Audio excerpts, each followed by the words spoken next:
Because the job is not yet finished, ladies and gentlemen.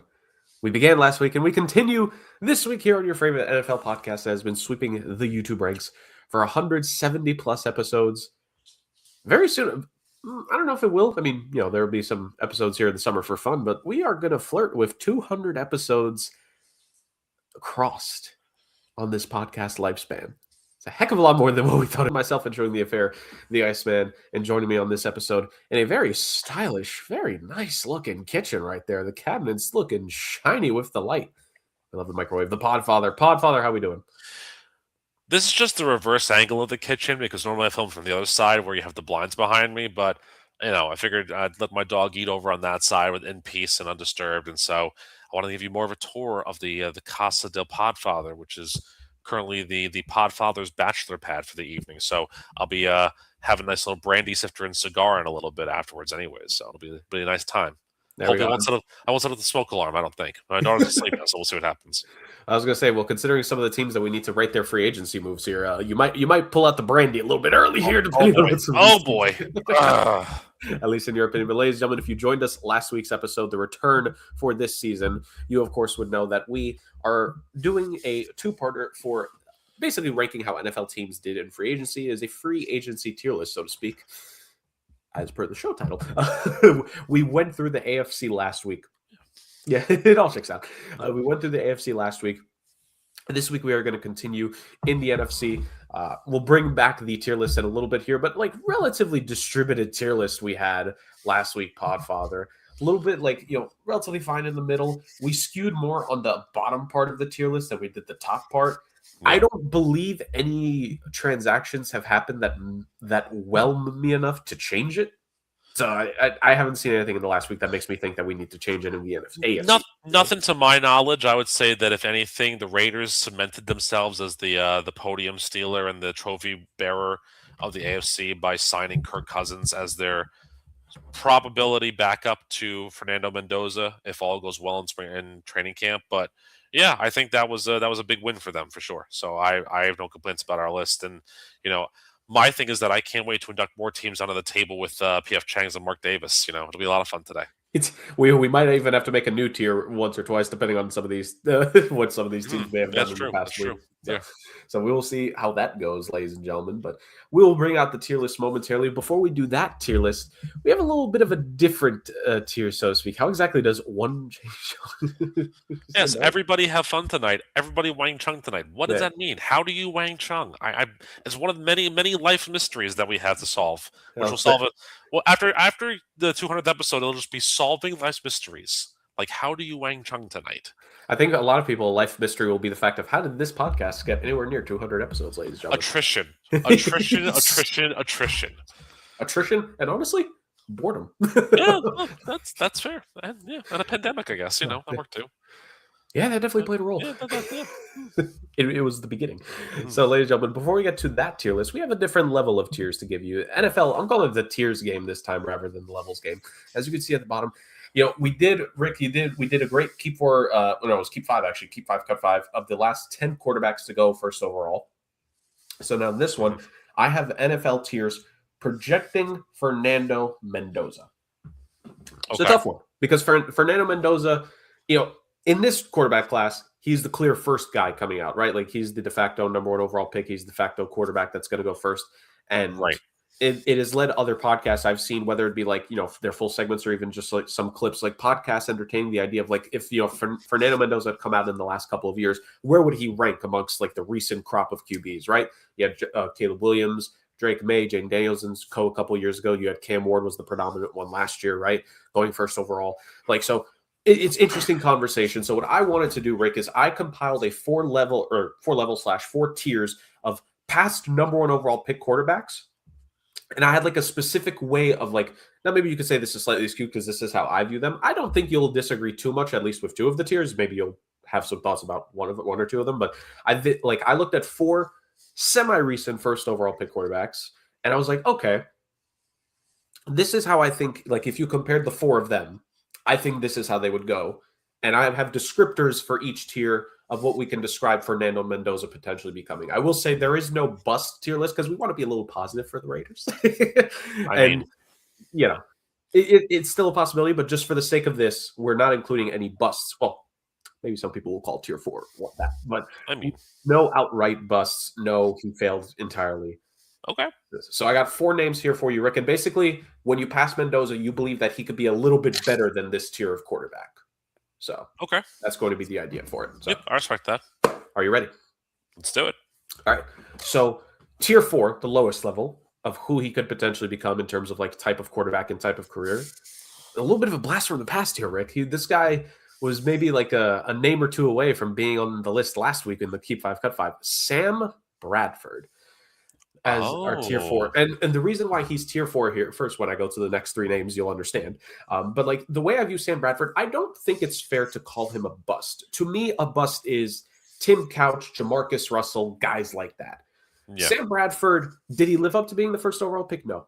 But he had some moments. His rookie season was pretty good, all things considered. He had an amazing stretch of it wasn't just games, but even like completions in a row without throwing an interception. He was pretty efficient, pretty accurate his rookie season. I believe he ended up winning Offensive Rookie of the Year, if I'm not mistaken, or at least finished in the top 2 for sure. Good. And just things fell apart in St. Louis, as all things do. I mean, And ultimately, he finds a couple seasons in the likes of like with Philly and Minnesota, had some decent years, right? I think he had a year where he led the league in completion percentage, which is absolutely wild. yep. Like overall, Sam Bradford, was he the best of the best? No. But was he solid, respectable in spots, but was it the number 1 overall pick worthy? I think it's fair to say. So that's why I have him as a tier 4. So do you think Fernando Mendoza could be better than that level as Sam Bradford tier quarterback? And real quick, ladies and gentlemen, this is all first overall picks are these tiers. So this is best of the best in theory. Okay. So I think it's an interesting projection to speak about to have Bradford low on his list because you have to remember how he came out of college going to the pros. Now, I'm not talking about the junior season where he only played in 3 games, and in the first game he had a sprained AC joint, and then underwent shoulder surgery after the Red River rivalry game, and was basically done. I'm talking about the year in which he was the AP Player of the Year in college, and also the Heisman Trophy winner, which was when he had a remarkable season in Oklahoma. He threw 50 touchdowns and only 8 picks. So to me, when I look at Bradford and Mendoza, the comparison, they do kind of strike me as similar in that they're stand-up pocket passers that do really well in like a spread system. Where I think Mendoza shines a little bit more over than Bradford is the ability to run the ball. Bradford was never much of a runner. Mendoza last year was a guy who took a lot of hits and had durability on his side and ran for, I think, 7 touchdowns, over almost 300 yards total. I think that when you look to Mendoza's capabilities, you'll see that he is a more pure dual threat quarterback in that sense, but also somebody who's going to be comfortable in a lot of different offensive sets. I feel like Bradford was so set in his one idea and his one mind way that when he got to St. Louis and when he got to the pros, it stuck that way and he couldn't cut out of it. So I don't think that's the same with Mendoza. I think no matter what system he's in, he'll flourish. So I move Mendoza ahead of this tier for sure. Okay. Very nice. Very nice. Fernando Mendoza. Excuse me, Fernando Mendoza. You've made it to tier 3. Let's see if you can go past that. So tier 4 was the Sam Bradford tier. And I think once you hear these next 2 names, Rick, I think you're going to understand where I was going with here in terms of like, and I like the context you're giving with the collegiate career for the 2 of them and like how like they almost kind of like there's a lot of similarities between the 2. Yeah. My projection is more based on what they'll end up being as a pro. So sure. Yeah. a lot of projection here. I mean, NFL podcasts have to do that, ladies and gentlemen. Look, we all have to do it. We just do it better than most. That's true. So go back in the podcast history, by the way. We've called a couple things. We have. The 2 of us called the Eagles' downfall this season by like week 2. And it was beautiful. It really was. All right. Tier 3 of this, Rick. Alex Smith. Now, the reason why I put Alex Smith above Sam Bradford, and I know some people, maybe they have qualms with it. I think to your point, when you look at just the collegiate side of thing and even early career, like Sam Bradford had more flashes in his early, like just on his rookie season alone than Alex Smith probably had his first 3 years in San Francisco combined. It was a rough start to the career of Alex Smith. But Alex Smith kind of weathered that storm. And when he really started to find his stride in the NFL, he was a relatively good quarterback. He was very respectable for the San Francisco 49ers. They made it, I think, finally that first season with Jim Harbaugh. It was the breakthrough year for him. I think they made it pretty deep, right? Like they made it to the postseason with him. I want to say they made it relatively deep in the playoffs before they ended up losing. And it was then the year after that when the whole Colin Kaepernick run happened, literally and figuratively with his running. And it kicked Alex Smith out of San Fran. But then he went to Kansas City, and him and Andy Reid together before Mahomes got there helped bring Kansas City back into relevancy in the playoff picture. That playoff streak and the AFC West streak that just was lost this past season started with Alex Smith and Andy Reid there together. Right. So I have Alex Smith above Sam Bradford because I think with Sam Bradford, it really fell off after his rookie season compared to the rest of his pro career. Whereas Alex Smith, it was a very difficult start, but I think he grew better into being a starting quarterback, and he had some really good seasons in his career comparatively. So my tier 3 here is Alex Smith. So more question, just for pro comparison, pro potential, can Fernando Mendoza surpass the tier 3, the Alex Smith tier, we'll call it? This is an interesting one because I think many people, rightly, wrongly, what have you, forget that Alex Smith was a number 1 overall quarterback. Because if you remember that year, the reason why he was taken number 1, obviously he had a great college career, but he was somebody that was very personable, very likable, and had a good personality for malleability. The Niners had just hired Mike Nolan as their head coach, and Mike Nolan was fiercely well known as an egotistical maniac, which is why they couldn't draft Aaron Rodgers, because why would you have 2 of them in the same room? It wouldn't work. Alex Smith it's a good pull for tier 3, I will say. My thing is that I don't think that Fernando Mendoza is going to struggle as mightily with the Raiders as Alex Smith struggled mightily with the 49ers. And again, a lot of that I think has to do with the fact that the Niners were just that bad of a team, but also, Mike Nolan was taking him in and out of these games. And I believe in 2005, if I'm not mistaken, the Niners were like Alex Smith or Tim Rattay or, random quarterback names that, if you punch in the QB club 2004, they'll kick you out of it completely. Jesus, Tim Rattay. But I think once Smith got weapons there, because remember, the next year they drafted Vernon Davis, and his production improved mightily because of having a good tight end like Vernon Davis does. Mendoza's going into year 1 with Brock Bowers and Michael Bayer already set there. He's going to have Ashton Genty. We already highlighted their moves last week of how the things that they did that made them, our top tier of the AFC class. Tyler Linderbaum, Jalen Reagor is like a good option, deep threat. Like they did a lot to prepare him. They absolutely did. And so I feel like in that regard, Mendoza's projection is probably going to be a little bit higher. This is no disrespect to Alex Smith, who not only had a great first comeback with the Chiefs, but hats off, a second comeback with Washington after what was a devastating leg injury, which is just kind of the norm in Washington. Quarterbacks that have leg injuries, Thiesman or Theismann, depending on how you pronounce it, RG3, Jaden Daniels, Patrick Ramsey probably at some point down the line. I don't really know. Jason Campbell. A lot of injuries over there. But no. In truth, do they need to fix the medical staff? Probably, yeah. I mean, I don't know. Ray Ramirez is probably their trainer. He's the guy who had the Mets injured, like left and right and center all over the place. Brain pony topic for later on, by the way. Or not today, but future down the line. But I'll put Mendoza ahead of Alex Smith here. Yeah. I don't think it's that close. I think I have Mendoza soaring past tier 3 as well. Okay, I like this. We are moving up. See, you have to give me a little bit of grace to figure out the whole tier level list thing, and then we were going to get rolling here, Rick. So, okay. Yeah, all right. I give it to you. Tier 2.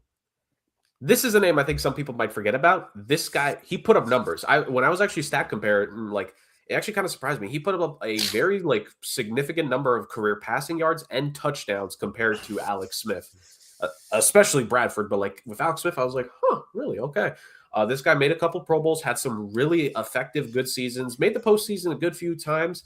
One postseason run in particular where if they just didn't deal with a certain roadblock of a team, they could have made the Super Bowl. It would have been interesting to see if this guy, what he could have done in the Super Bowl. Alas, that was not meant to be. But this player, who I think on his really good days was a solid tier 2 quarterback at the peak of his powers, Carson Palmer.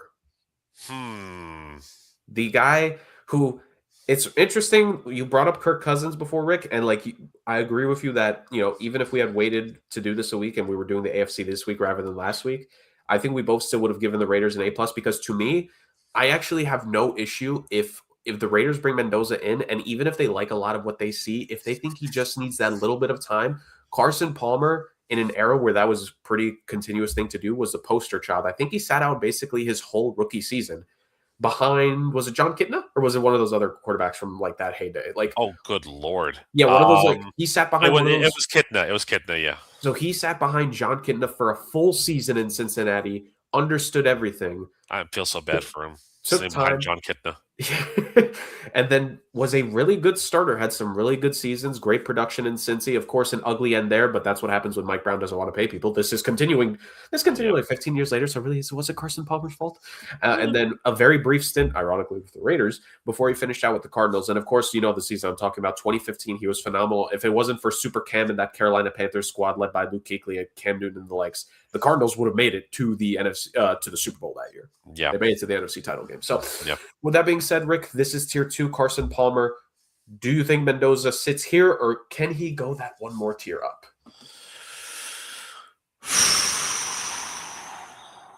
So if I thought that Alex Smith was a tough one, Carson Palmer's tricky. So when I'm going back and forth on this one, my big critique about a guy like Mendoza comes to the fact that we're really grading him off of one very, very good year in Indiana. If you looked at the years prior with Cal, he wasn't a stellar rock star, that you wanted him to be. But that kind of puts him, to me, on par with Carson Palmer, because look, Palmer had some great seasons, with both the Bengals and with the Cardinals, but every single season that he was playing a full year, he was making some significant mistakes. He was throwing upwards of 13, 15, 18, 20 interceptions in a season. And again, maybe that's bad reads, maybe that's bad talent out there, but a quarterback should be able to overcome all of that and not have that be a detriment. I think the fact that a guy like Carson Palmer didn't make it to the big one and won a Pro Bowl MVP when the Pro Bowl meant something speaks volumes to the fact that when it came time to be that guy to lead your team, which is what this position is all about, there was something that was just off. It was that unassailable intangible about Fernando Mendoza that kept guiding this Indiana team forward, even when they were struggling. I recall that, I forget who they were playing. I think maybe it was Iowa, maybe it was Purdue, something like that. It was Mendoza that was the reason why they got in position to win that game and make that throw to Omar Cooper Jr. at the very end of the game in the back of the end zone. Even though it was Cooper who had the phantom touch on the back line, but still, it was something. It's that unassailable intangible of leadership for me that Palmer is an excellent tier 2 quarterback here, but I'll go Mendoza over Palmer. It is a lot closer than Alex Smith. It is. But I think that we can say that Mendoza, in my mind, based upon the qualities that we've talked about, has surpassed Palmer and is ready to go to tier 1. I like the fact that we've projected him this high. I do like that. You know what? Why be humble? Let's have him be up there with some of the best of the best. Yeah. So, does he stop here? Well, I mean, this is the last tier. So basically, do you think he could be past even this level of quarterback? So the tier 1 for first overall picks I've picked is a pretty good first overall pick for his time. I think for most times. An MVP, a recent MVP, a Super Bowl winner, and a Super Bowl MVP, Matthew Stafford. And I think of the four names I've given, I think I made the order correct as is. Yeah, I would say that there's no way you haven't made the order as correct as it is.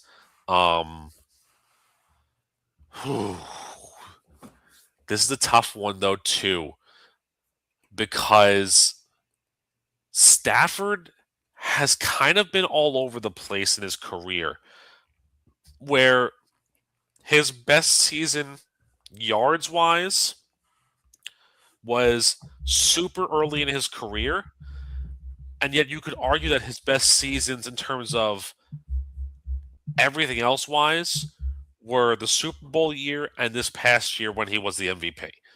Um, look, I I had a feeling this was your tier one, and I think it's a good tier one, and it's a good aspirational tier one. I don't think Mendoza's there yet. I think that there's something about Stafford that kind of makes him a little bit more of a renaissance man. Like, yes, he was a compiler of stats in his early runs in Detroit, and even some of his LA years, he was still getting close to 4,900, 5,000 yards, and all of that. But I feel like there are moments in his career where he also knows when it's time to take a step back and kind of let his other team do what needs to be done.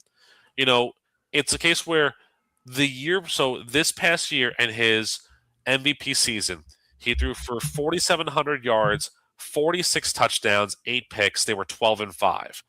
But a year prior, when they, were still the team that won the NFC West, he only threw for 20 touchdowns Yeah. because he didn't need to throw for that many. He didn't need to have any of that. He still had his guys that were there, but that roster included Kyron Williams, who was having a phenomenal season, his best season by far, 14 touchdowns for him. They had a defense that was still really, really good, and he still got all that. So he's a guy that doesn't necessarily need to be in the spotlight. He will be because he's a quarterback, but he's not going to be the one that demands that spotlight year in and year out. And I think that it makes him an unassailable veteran and an unassailable number one quarterback, top tier, because you don't know that about Mendoza just quite yet. I mean, you've seen glimpses of it in college of how he's been humble and resilient and, very unselfish when it comes to every other accolade that's there. And that is who he is as a personality. The NFL is a different breed. It's a different type of game. It's a different type of aura about it. And Stafford, I think he had some growing pains coming out of college. Georgia prepped him to be a killer. And then he got to Detroit and he was killed. And he had to then come back from those ashes and become the quarterback that he is now. Yep. And Mendoza's going to come in as this unassailable, undefeated Indiana national champion. Who would have thunk this would have happened, guy? But where everything that we talked about, that's a good thing, you do have to remember still one thing. He's still going to the Raiders. Yep. They're still playing the Broncos twice a year, Yep. and the Chargers and the Chiefs. Those are 6 very difficult interdivisional games you have to deal with at the end of the day. So this is a very, like I said, aspirational look to the future for him. I think that if he can learn from Stafford's lessons, he may be a guy that when he's 37, 38, we'll look at and say he's the MVP of the league and what a career he's had. And then it'll be that case where if we're still doing this 13, 14 years down the line, it'll be Mendoza as the tier one and whatever hotshot quarterback, Archie Manning the 12th, will be the guy that will be saying is the number one pick to whatever team. So, but I don't think he's not there yet. Not young man Patrick Rossetto from the Podfathers family. No, I mean, listen, we're listen. If Olivia wants to play football and become a rock star, so be it.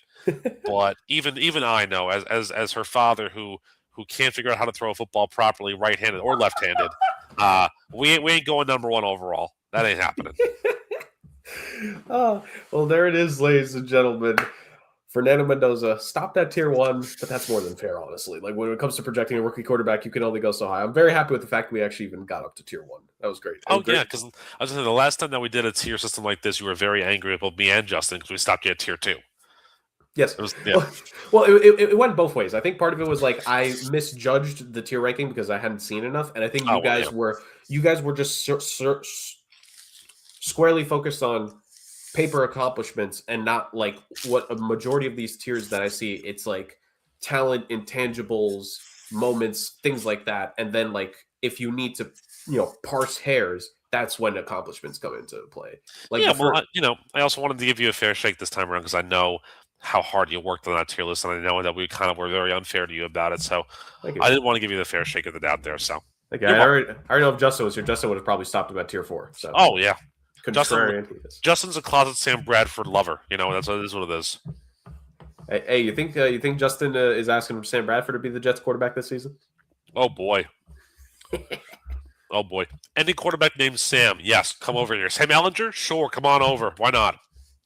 Yeah, indeed. Well, we'll be talking about the team that signed Sam Howell here momentarily because, ladies and gentlemen, it's time to bring it back. That's a transition.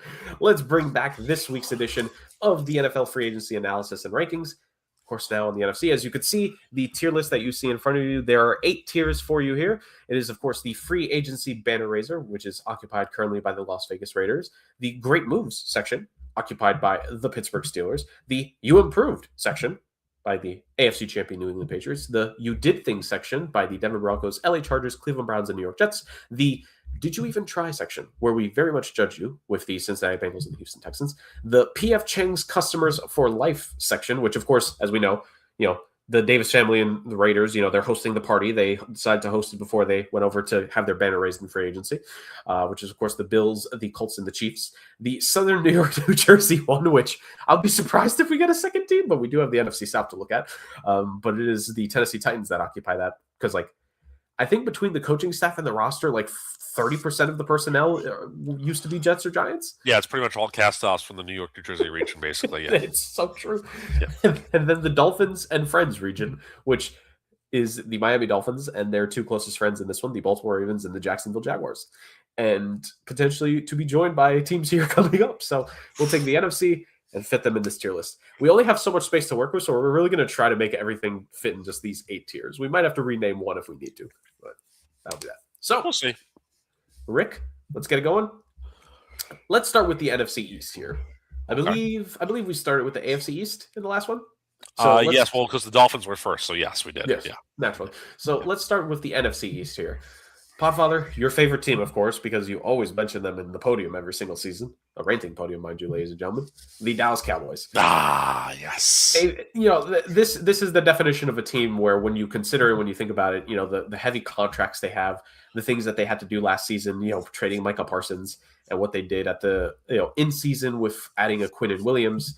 And now it's like, okay, what do? You have deficiencies. What do you need to do on those deficiencies? On the offensive side of things, the running game that had been a question for a couple of years. Javonte Williams had a really good season for them last year. They re-upped him on a 3-year contract for them. Only $24 million total with $16 million guaranteed. So let's look at that as basically a 2-year deal. That's like 2 years on paper where hopefully it'll be his 2 best years coming up for that. I mentioned Sam Howell. They signed him as I'm going to assume the backup quarterback at this point. No other reason to aside from that, of course. They franchise tagged George Pickens and have him on the 1-year deal. They have not worked out an extension with him yet. But I think it's a fair assumption to believe that he will learn from mistakes of skill position players in the past, and I think he'll just end up reporting, even though he's, of course, still going to try to get his money, because as he should. And then other improvements, the last main offensive improvement was adding Matt Hennessy on the offensive line. I think that's more for depth, if anything. I don't remember him being much of a starter last year, if at all. So on any team, so Matt Hennessy there. And then the defense, Rick, is more where they a bevy of transactions, in the secondary, which they made changes to because they cut Diggs during the season, right? They cut him towards the end. That experiment didn't work out. So they brought in Kobe Durant as a free agent. They brought in Darian Kendrick as a free agent in the secondary. They signed PJ Locke and Jalen Thompson, each PJ Locke on a 1-year deal, Jalen Thompson to a 3-year deal. And they added along the defensive line, Sam Williams on a 1-year deal, Jonathan Bullard. Notable depth guys. They've been on quite a few teams throughout the league, veterans that teams trust to do something. The most interesting selection they made, and I'm also just going to say worth noting that Brendan Aubrey got a 2nd-round tender from them. haven't seen anything that he's leaving, so let's just assume that he's going to return for them on their squad on the special teams side. But this is the big one, Rick. They acquired Rashawn Gary from the Green Bay Packers in exchange for a 2027 fourth-round pick when it looked like Rashawn Gary was about to get cut by the Packers. This was one of those moves we kind of mentioned it with the Bills last week, right? Like they I forget, they were going to cut someone and they ended up trading them to the Raiders, if I'm not mistaken, is the deal that ended up being made there. They made a similar deal. So the Cowboys do that. They add in Rashawn Gary to the team just before he gets cut at the 11th hour, and they add him to the defensive line to try to help. So quite a few moves made. Some, you can argue the quality of versus others. Rick, what are we thinking here for their placement? The bane of my existence is this Dallas Cowboys team. It was all last year because the Micah Parsons trade was it didn't work out for them. I mean, Kenny Clark did play every game, but only managed 36 tackles. They're getting Rashawn Gary, who I'm going to probably be a little controversial here with what I'm about to say here, but I'm going to go with it anyways. Kind of been disappointing in his career. I mean, I think we expected more from him. He has, 46 and a half total sacks in his career, 271 combined total tackles. I expected a little bit more from the guy, I'll be honest with you. And that might be, because Matt LaFleur doesn't know how to coach defense, which makes sense. But I think it was 2021. We saw kind of a breakout campaign. He had 9.5 sacks, but just even the pressure rates he was causing, right? Like he was being big for the Packers there. He gets hurt and missed some time in 2022. And all of us, like Justin has been the biggest proponent for a couple of years on the podcast now that the Green Bay Packers defense is a really good unit when healthy.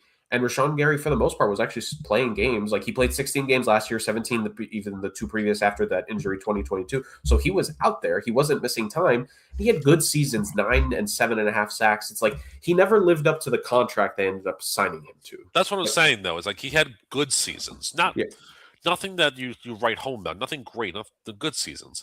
The Cowboys they haven't done a significant amount of work in their linebacking core for me. Kenneth Murray may come back, but no word there.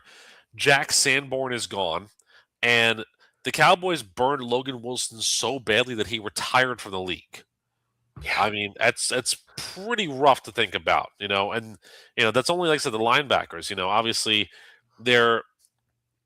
I think it's a big risk what they did for bringing on Jalen Thompson. Listen, great tackler, don't get me wrong. Needs a little more consistency in terms of pass coverage because he hasn't had an interception in 3 years. And now you sign him to a 3-year, $36 million deal.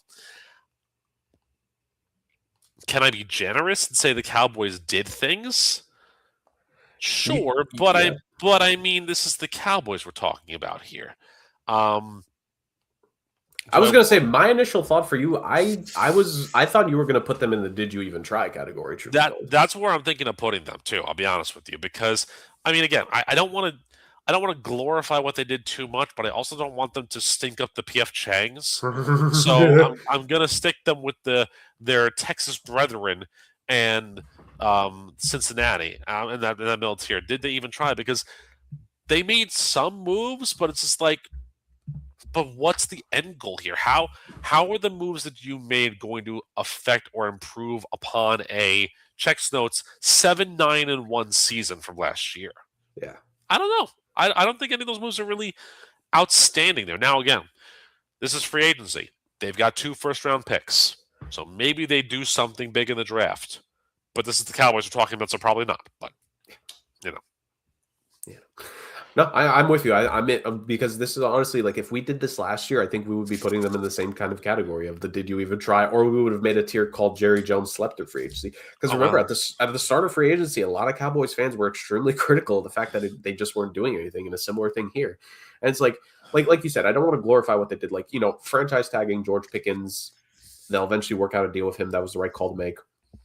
Like keeping Javonte Williams after he really had the best running back season for them in quite a couple of years at this point, like 3 at least. Like that was a smart move. And then some of the depth on the defensive line and the secondary, like I'm fine with.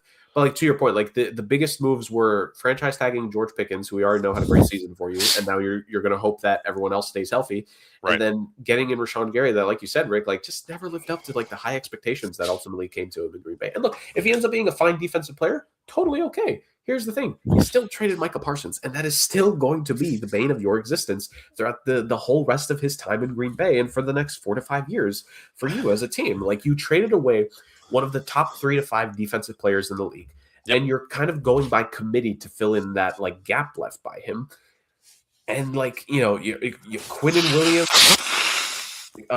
Williams, Rashawn Gary, guys like that you made those trades for, and we'll see. So like, I think, did you even try? Because like, it doesn't scream creative. And there's also not the one big, like the Broncos being in the you did things category is because they looked at their offense and said, okay, we have a massive need for a guy who can open things up for us offensively. And they made a move to go after a guy who could do that. Correct.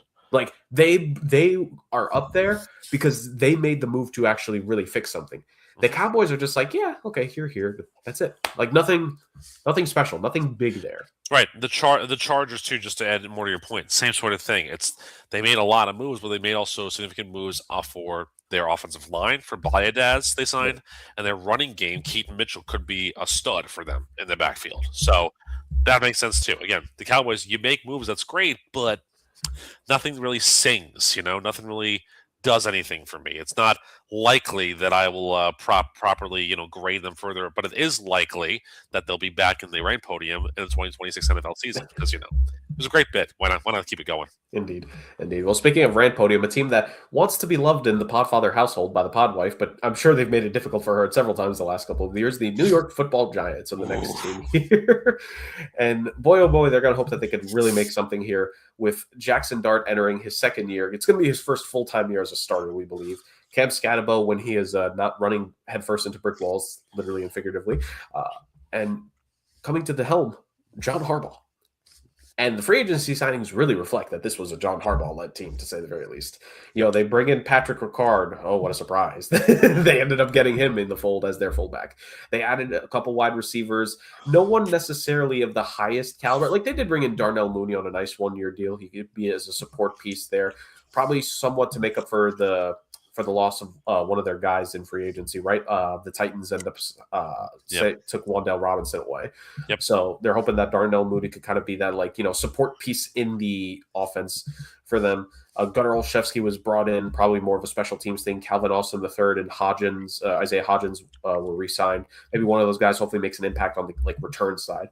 This is where you really start to see some of the impact of this being a John Harbaugh team. It's on the, defensive side of things, and even a little bit on the offense. Tight end, 3 years, $40 million contract for one Isaiah Likely. Not surprised that he ended up going to New York there. Daniel Falele, Joshua Zudu, Jermaine Elamunor, staying with the Giants. In his case, Falele signing on a 1-year deal. They ended up keeping Evan Neal, which I'm sure was a big fan favorite move in the household there, Rick. Great. There. And then the defensive side of things here. Tremaine Edmonds was signed on a 3-year deal, taken away, right? Greg Newsome II, he's been a starter in this league for a bit, signed a 1-year deal with the team, likely going to end up being one of their starters because they did ultimately lose a guy or two on the secondary in free agency, so he's probably going to end up playing an important role right away. And they got both a kicker and a punter in Jason Sanders and Jordan Stout. Nice. I always like mentioning the kickers and punters. Oh, you have to. You have to. So a good few moves there, Rick. Like on paper, a lot of names, the impact of some TBD, but it's more of the guys like a Darnell Mooney, a Ricard to help in the running game, a Isaiah Likely, and on the defense, you're hoping that Greg Newsome and Tremaine Edmonds can be nice veteran additions to a team that kind of needs some talent in the linebacking and secondary. So, What do you make of the Giants here on their? My initial inclination is to put them in at least the you did things category, and that's not saying they didn't improve. Like maybe you can help me see. It's should I give them a little bit more credit on some of the transactions they made? So, I think that you have to look at a 1-for-1 swap in a way and kind of see if it makes sense to what you lost versus what you gained. And the big one for me is the Tremaine Edmonds versus Bobby Okereke. That's your big one-to-one swap because you lost somebody, you let somebody go who was the heart and soul of your defense, basically the leading tackler, the captain of your defense, and in turn, you brought in a guy who is probably going to once again be the captain of your defense. Tremaine Edmonds, by the way, has not had a sub 100 tackle season in his NFL career. He's at 900 even tackles, 8.5 sacks, 59 passes defended. And you think, well, that's interesting because, linebacker. But no, consistently year to year, he is one of those guys who does drop into pass coverage as well and knows how to get to the ball. A good amount of interceptions for a linebacker of his caliber, coming off of 4 last year. For a linebacker, that's pretty impressive. Second time in the last 3 seasons he had at least 4, by the way. Right. So Okereke was a good tackler, but Edmonds seems to be a guy who can do more than just tackle the ball carrier, if you will. The one thing that I was not supremely crazy about was that one of the hallmarks of John Harbaugh's Ravens over the past few years was their lack of wide receiver impact players. Not depth, because they had a lot of depth, but the guys that were there were like, And so that's kind of what I see here with the Giants. It's Malik Neighbors and, Calvin Austin had a decent run in Pittsburgh. Olszewski was good on returns. Mooney's coming off of a really bad year in Atlanta, but he still has some, pep in his step and everything.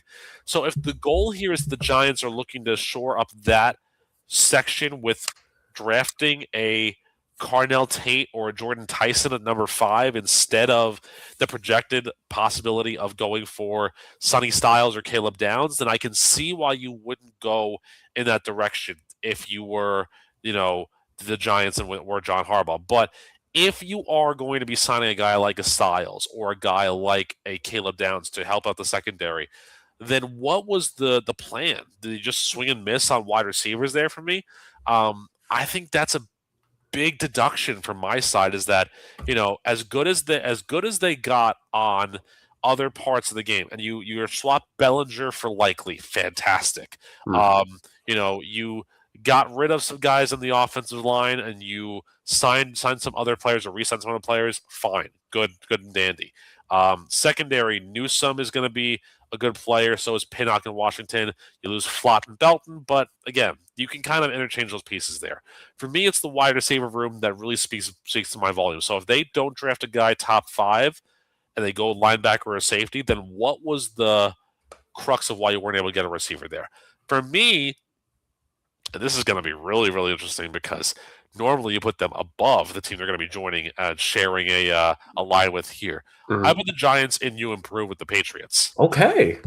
Yeah, because I do think that when you look at the one-to-one swaps that they had, specifically Edmonds for Okereke, Likely for Bellinger, I think those swaps, and also Russell Wilson for a blank space, I think those swaps are just better for what the Giants currently have than what they used to have in the past. There are things that keep them out of great moves, like signing Evan Neal again and not showing up that wide receiver room, but everything else they did, improvements. And again, just hallmarks of what John Harbaugh brings to a team. Yep, and you got to assume that probably maybe not with the first round pick, but maybe with one of their later picks. I think this is like a somewhat decent wide receiver class. You can maybe find a guy here if you did like your due diligence and your scouting. They'll probably use one of their second or third picks that they have on a wide receiver.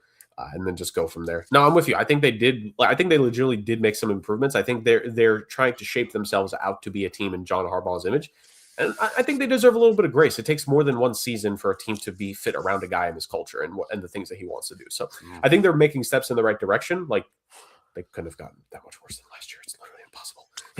Things went so poorly for them, and if they can convince Dexter Lawrence right now, he's allegedly requested a trade, but is it really a trade request or more that he wants his contract fixed up? If they could figure that out and hammer out those details and keep him in the fold, I think it'll just end up going well. So for right now, good things for the New York Giants. You improve, boys. You improve. All right, Philadelphia Eagles, Rick. Another team in the NFC East. Let us continue this. You got to look past the fact that Tanner McKee's not going to be the backup quarterback, and it's so hard. It's so hard to do that. I know. It's so hard to do that. It is a vendetta, but we need to be professionals here. We need to be professionals, and we must not hold against them that Tanner McKee will not be the backup quarterback for this team. I want you to create a ninth tier and say "dead to me." But in but our hearts, yes. fine. Okay, go ahead. Go ahead. All right. So they got Andy Dalton to be their new backup quarterback, trading a seventh round pick for him. They added Damian Pierce on a 1 year contract. Had some flashes in his time with the Houston Texans, right? Had a couple moments here and there where it looked like he was going to be a pretty solid running back overall. Really fell off like during the 2024 campaign. Like took a proverbial step back in 2023. You thought he could have taken a leap back forward, but just didn't end up happening. So they'll hope that they could try to get something out of him as essentially like competing to be Saquon's premier running back is going to be the goal for any running back in Philadelphia at this point. Marquise Hollywood Brown was signed on a 1 year deal on the idea that AJ could end up potentially still being traded in this offseason, or else they're just going to get every wide receiver with the last name Brown. Oh, God, Antonio Brown will be a Philadelphia Eagle in a couple months' time. Oh, boy. Yeah, great. Great for the culture. They Terrible. signed a bunch of tight ends. The main one being they kept Dallas Goedert here on a 1 year deal. Fred Johnson was re-signed, kept in the fold for depth. Defensively, Jordan Davis was the big one. 3 year, $78 million contract extension, 65 guaranteed. He was put on the 5th-year option and then got this 3 year contract, so they're keeping him in the fold. Jonathan Jones on a 1 year deal brought in. Tariq Woolen from the Super Bowl champion Seattle Seahawks was brought in on a 3 year deal. So those two guys, interception artists in their own right for the most part, especially Tariq Woolen. He's definitely had his moments, especially early in his career with the interceptions. Jonathan Jones, of course, had a 4-interception season with the New England Patriots a couple of years back. So, those guys hopefully can make a couple more turnovers happen is what their hope is, right? When it comes to what they did defensively. And just overall, like just shoring up the defense a little bit, a couple guys being brought in on like 1 year deals, like a Marcus Epps. Brendan Mann on the 4 year deal for the punter, shout out. But just a couple guys added into the secondary to build depth, right? Like attrition is the name of the game with football. You need depth in your lineup, and that's what they did. Like I gotta say, Rick, it's not the last season was the I think 2 and 3 years ago, Howie Roseman kind of built up the team, right? Last year, you win the Super Bowl, guys are going to end up leaving. You got to try to like figure things out, kind of like the retool. This is a somewhat similar thing. I feel like I don't. Yeah, this is my initial thought. I don't think this was a bad offseason necessarily. I think this was a thing of just tidy work. They probably look at things internally. Maybe they're thinking it's more of a coaching thing more than a player, personnel talent thing. I think the Eagles are like, you know what? We're not going to overreact. Did we have the year we wanted? No, but they still had a decent run. They made it to the postseason at minimum, which it would have been worse if they missed it after winning the Super Bowl the year before. And they're like, you know what? We know what we have. We like what we have. We're going to do a couple things. We're going to fix it up. Maybe new depth piece here, new depth piece there. I think it's just tidy offseason for Howie Roseman. Like, I think this was a fine offseason for him. Was it spectacular? Keeping Jordan Davis is nice, but still. But I don't think I can call this a bad offseason necessarily.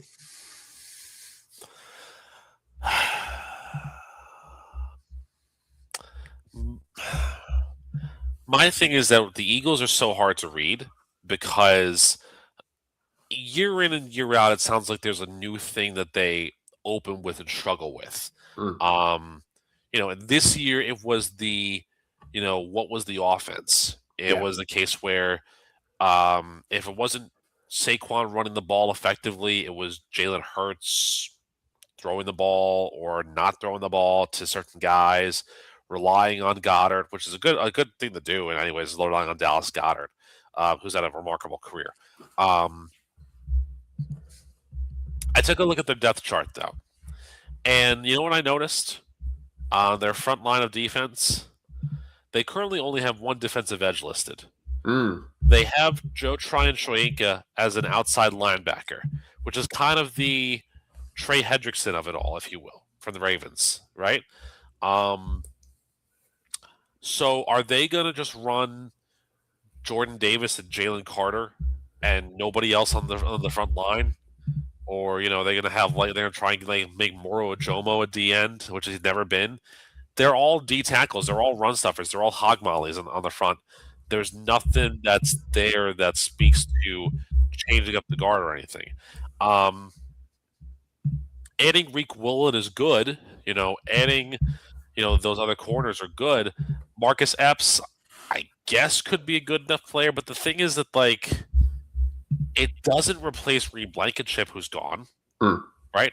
It doesn't replace Sidney Brown, who, even though he's a young guy, they traded him to the Falcons for a 4th and a 6th. but he could have been a rising star in this defense.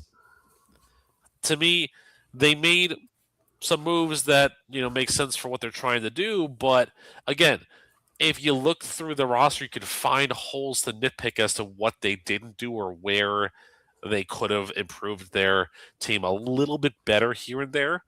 I don't think they even tried, man. Ooh.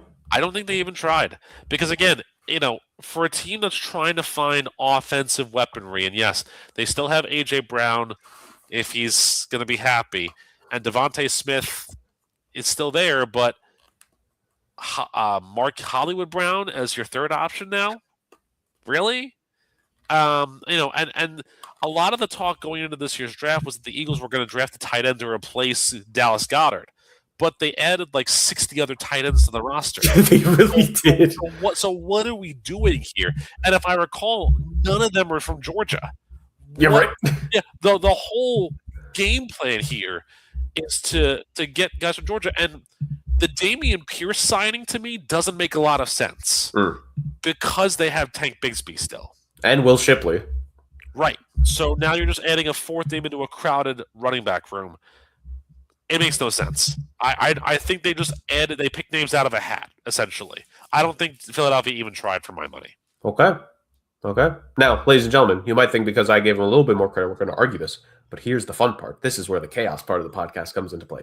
I know Eagles fans are going to be so upset if they see that they're on the same rank of the Dallas Cowboys. So that's where we're going to put them just to have a little bit of fun on this one.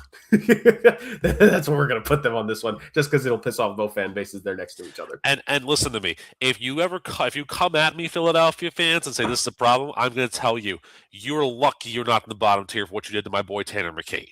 Fact. That's as professional as I could give you as the middle tier right now, okay? Ladies and gentlemen, you need to understand something. This is a Tanner McKee podcast through and through. So much so. With the history of the show, when we eventually do like a top 5 moments in podcast history, which debatable if that'll be a jumping the shark moment or if that'll be the last episode we ever do. Yeah. It'll be one or the other. We'll figure it out. But like top 5 moments in the history of the show. And I feel like we might do a special occasion. We'll bring back an old clip video clip was Rick drafting Tanner McKee in our first mock draft. So good. It's one of the so greatest. Good. One of the best. Greatest moments in the history of the show. Yep, one of the best. I love it. So good. I love it so much. So Eagles are going to be there. All right, Rick. Let's round out the NFC East here. Are we just going to be whelmed?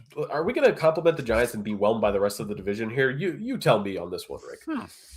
The Washington Commanders, you keep Marcus Mariota as the backup quarterback, which, you hope. I mean, the number one thing if you're the Commanders is you need Jaden Daniels to be healthy this next year because we saw what happened when he was not healthy, to say the very least. Yep. Jerome Ford and Jeremy McNichols being brought, and Rachaad White all being brought in the running back room. It really just goes to show that they were a little too trigger happy with trading Brian Robinson last season. Yeah. And Krosky Merritt, look, he was nice in the preseason, and I still think he could be nice, but they bought in a little bit too much too soon with him. And the fact that Austin Eckler got hurt, it is worth mentioning that because that was definitely one of the big detriments to their offensive game plan in that season. Wide receiving core, Van Jefferson and Diami Brown were both brought in. Traylon Burks was re-signed on a 1-year deal. He's still around. Okonkwo is brought in on a 3-year deal to kind of be like, I feel like he's mainly like, not more so. He could catch some touchdowns here and there, but like I feel like his role is to be like a 6th protector, like those tight end sets where the tight end is kind of like your 6th blocker. Yeah, he's probably gonna have to be that a lot for Jaden Daniels. And then offensively, like they kept Laramie Tunsil, who. That man is a top first ballot Hall of Fame bag getter in the history of this league without an agent. The fact that he's always gotten money, shout out to him. And they made a couple other things on the offensive line. Al Goretti was re-upped on a 2-year deal. Foster Sorrell was in. Trent Scott was re-signed. A lot of guys mainly re-signed. Chris Paul, not the point guard that was thoroughly ousted, but the offensive lineman was also re-signed. But then on the defensive side of things here, Rick. Odafe Owe, this was the big one. 4-year, $100 million contract, $68 million guaranteed for him. Yep. For a guy who, very interesting, the production he ended up having last year without really being, like, he was not an every down player, to say the least. It was really weird. He went from a 10-sack campaign in 2024 with the Ravens to 0 sacks to start off the season with them. gets traded to the Chargers. And he wasn't an every down player. They kind of played him more rotationally, a couple downs here and there, like 2 downs on each drive, maybe a couple 3 down drives here and there.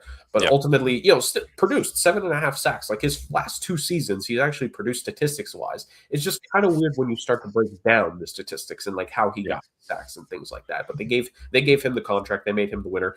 They got K'Lavon Chaisson from the Patriots. They took him away on a 1-year deal. Dietrich Weiss, Charles Omenihu, veteran guys being brought in. Tim settled for a 3-year deal. But he got a 3-year deal. Leo Chanel was brought in. And then I think the big thing, they tried to just add it to the secondary because that was something they really struggled in, I feel, last year. Yep. Nick Cross, Killa Witherspoon, Amik Robertson. Not the biggest of names. These aren't franchise-changing guys, but good players. And they re-signed Trey Way and Jake Moody on deals. There was a lot there. There was. Again, I think initially, I would at least put them in you did things, because even though I still think there's something to do with like helping out the skill position group for Jaden Daniels, and I think that's probably going to have to be what their focus is in the draft. I look at what they did. I think they saw last season that especially defensively they were an aging team. And I think they made an attempt to get younger with a good amount of these guys in the offseason, right? Like Nick Cross and Witherspoon and Robertson. A couple of those guys have been guys that we've mentioned on the pod the last couple of years because of like them coming into the league, especially a guy like a Nick Cross. Owe being brought in on maybe do you want to argue, with the market and everything that they potentially overvalue him? But if they believe they're going to get a 10-sack player, in the modern age, especially with the salary cap going up, $25 million is kind of what you have to pay to get a guy who can get you 10 sacks and hopefully maybe do a little bit more for you. And then also other good guys like a K'Lavon Chaisson, Dietrich Weiss, like Leo Chanel. They ultimately, clearly the focus for them was defense on this side of the ball. In this offseason. And they said, look, we need to get younger. We need guys who are a little bit more flexible. We need guys who could get speed. And you got to give them credit. They did that. A lot of these guys have been drafted within the last 4 or 5 years. A lot of these guys are in their mid-20s, like 26, 27. The belief is that the guys that you signed, their best football is in the next 2 to 3 years, which is what you signed them for, which is what you hope with Jaden Daniels you can have another bounce back year. So I see a vision with what they did here. I'm willing to put them as of now in the you did good things. And I could be swayed, of course, because you helped me see more with the Giants. So what are we thinking with the Commanders here, Rick? Last NFC East team before we move on. So I think this is a tale of two classes. I think if you were grading them just on their defense alone, this is a great move. A free agency class for them. Omenihu, Chaisson, Weiss, Owe are going to add to a really young, good defensive line. Johnny Newton's still there. He's a solid player. They have a veteran leader in Deron Payne. They have some other guys that are there that are depth pieces too. I think that's really good for them.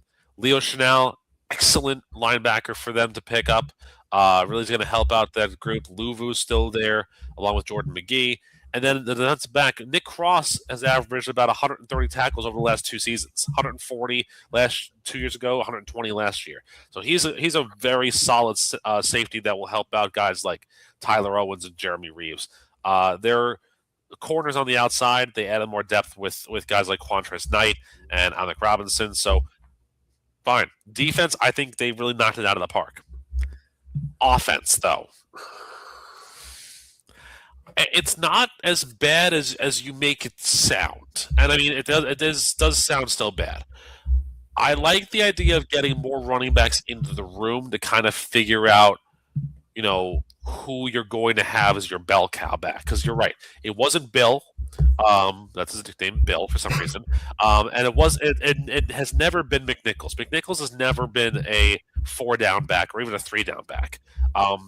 But guys like Jerome Ford and Rashad White can absolutely be your top-tier backs. I think that they still have legs under them to be those top guys. So I think getting them in there is excellent for them. Bringing back De'Ami Brown to a place where he had arguably, I would say, his best season is, even though it was a small sample size, he had his best year with the Commanders in 2024 when he caught 30 passes for 308 yards. He's not a feature guy yet, but he's still a guy who can make moves and make plays happen for him. You're right about Okonkwo, but they have John Bates, who's a blocking tight end primarily. So This could be a I team could be that. underrating what he could do offensively. I'm just like, from a size perspective, But he went to he's the Titans, so you're not wrong about that. My thing is that like this could be a team that really has tight ends that don't do anything but block. This could be like a Navy style of offense where they just run like wishbone, flexbone, option plays, to their running game because they only have blockers. And then one long range guy in Terry McLaurin when Jane Daniels decides to throw a ball 95 yards down the field. It could happen.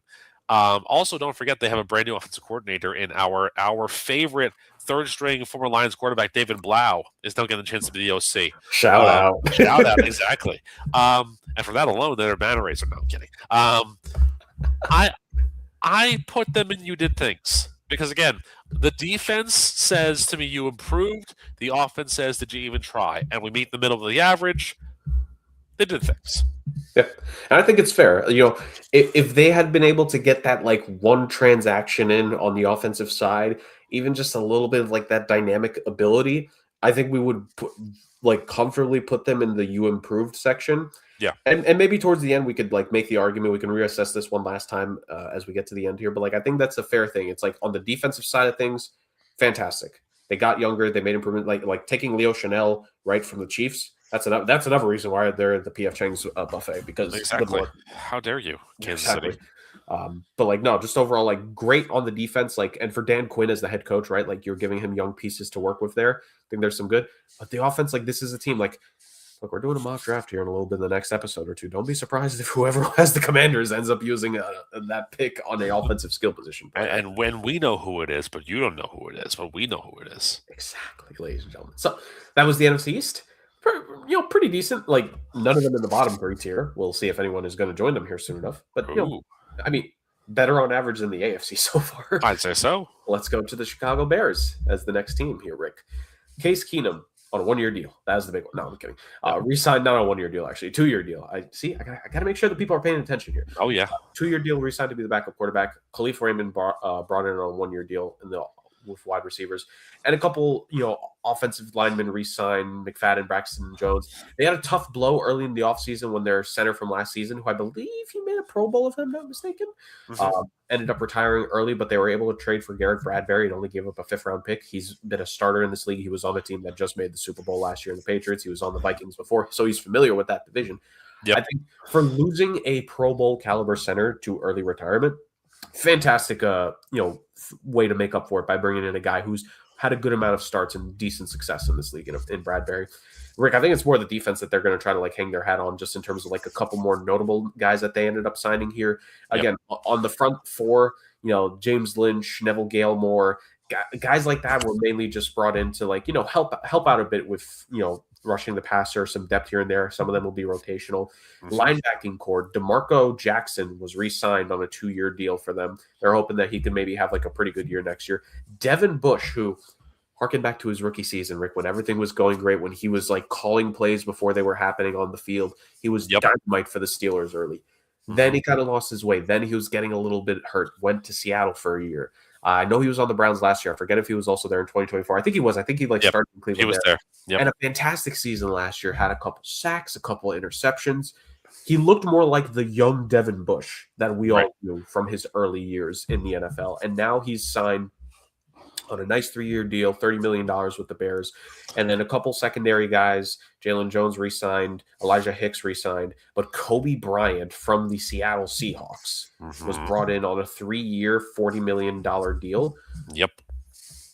Rick, I need to be convinced to put them low down because I think this is similar to when we talked about the Patriots last episode. They were selective in the key moves they made, but on paper, these are really nice moves that I like. These are excellent moves that they made that also do help some compensation for what they lost. Because remember, no DJ Moore anymore. He's gone. Olamide Zaccheaus, another role player, is gone. So Khalif Raymond becomes their new role guy for a team that has Roma Dunze and Luther Burden, who was a breakout star last year. You still have your 2 tight ends of doom in Colston Loveland and our boy Cole Kmet, of course. But you're right. What they did on the offensive line, yes, Drew Dalman retiring, big blow. But now you have a veteran center in Garrett Bradbury, who to his left there is Big Bad Joe Thuney from the Patriots. Yep. And then to his left, you either have a former top 10 pick in Jedrick Wills or a literal mountain of a man in 6'8" Ozzie Trapilo. Like, hello? Or even better, another mountain of a man in 6'5" Braxton Jones. Come on now. And then to the right, you have guys like Jonah Jackson and Amagadaji. That is a core offensive line for them that will help Caleb Williams continue to develop into a very, very good quarterback in this league. Their defensive line was already solid enough, but you're right, any more depth pieces there, no problems on my end there with that. If Devin Bush continues his run like he did in Cleveland last year when he had 125 tackles, this could be the steal of the free agency offseason. Yes. He's excellent if he can do that. And again, you have Noah Sewell, you have Dominique Hampton and TJ Edwards there. They lose Edmonds, they gain Devin Bush and Jack Sanborn. No problems on my end. Kobe Bryant will help this team out. Yes, they lost a lot of depth in the secondary. Brisker's gone. CJGJ is gone. Byard's out. Jonathan Owens. Now Simone's husband is playing for the Colts. Oh well, so be it. I can't find many faults with this Bears offseason. I really can't. Maybe you could say, well, maybe they should try going for a couple more pieces, a couple more star pieces on the skill positions, but this is a team that will build through the draft again because Odunze was a draft guy. So was Monungai. So was Luther Burden. Yep. They will build through the draft. And that's not their game in free agency. They will find their gems in the draft. So I think for the Bears, all these moves, my question is, are they high tier enough to be called great moves? I don't necessarily know. That's my thing. I think they squarely belong in you improved. I think they did really improve. Yeah, I think that for me, I think that's where they belong as well. But boy, Ben Johnson's got something really special going on in Chicago right now with his team, and who would have thunk it, right? That the Chicago team is finally figuring things out, and Ryan Poles is actually a decent general manager now. Who would have thought that, right? Yeah, because and you mentioned it, I think even DJ Moore, it's almost like addition by subtraction. And I'm not saying that because he can't still be a good player, but it's the fact that the belief was you need to move him because you need to give Rome Odunze more touches. And you got a second-round pick back. Everyone was trashing the Bills for overpaying for DJ Moore. It's very similar. Rashawn Gary was traded at the 11th hour for a mid-round pick. A couple guys were traded for 6th or 7th round picks right before they ended up being cut. The idea was that the Bears were going to have to consider cutting DJ Moore, and the Bills come in and they give a second-round pick for a guy that everyone tidy work. I'm with you. I do like some of the moves. I love the Devin Bush acquisition. First off, happy for him that he has bounced back the way he has. Absolutely. Right? Absolutely. Now I just need someone to sign Devin White at this point to give him a chance. That'd be great. The Devons from that same draft class. Still, I want them to do well. But I think that was great. I think taking Bryant, and when we get to Seattle, I have a little thing because I saw a picture of them. I need to make sure that I don't lose track of it. Yep. But I'm just Seattle, very interesting. A lot of guys got paid because of that this offseason because of how good they were. Well, I will say this too. Now I'm thinking about it. The one thing that would have put them into the great moves category would have been firing Dennis Allen as the D coordinator, but that didn't happen. I will give him a little bit of credit. Better as a DC than he is as a head coach. That's true. That's very, very true.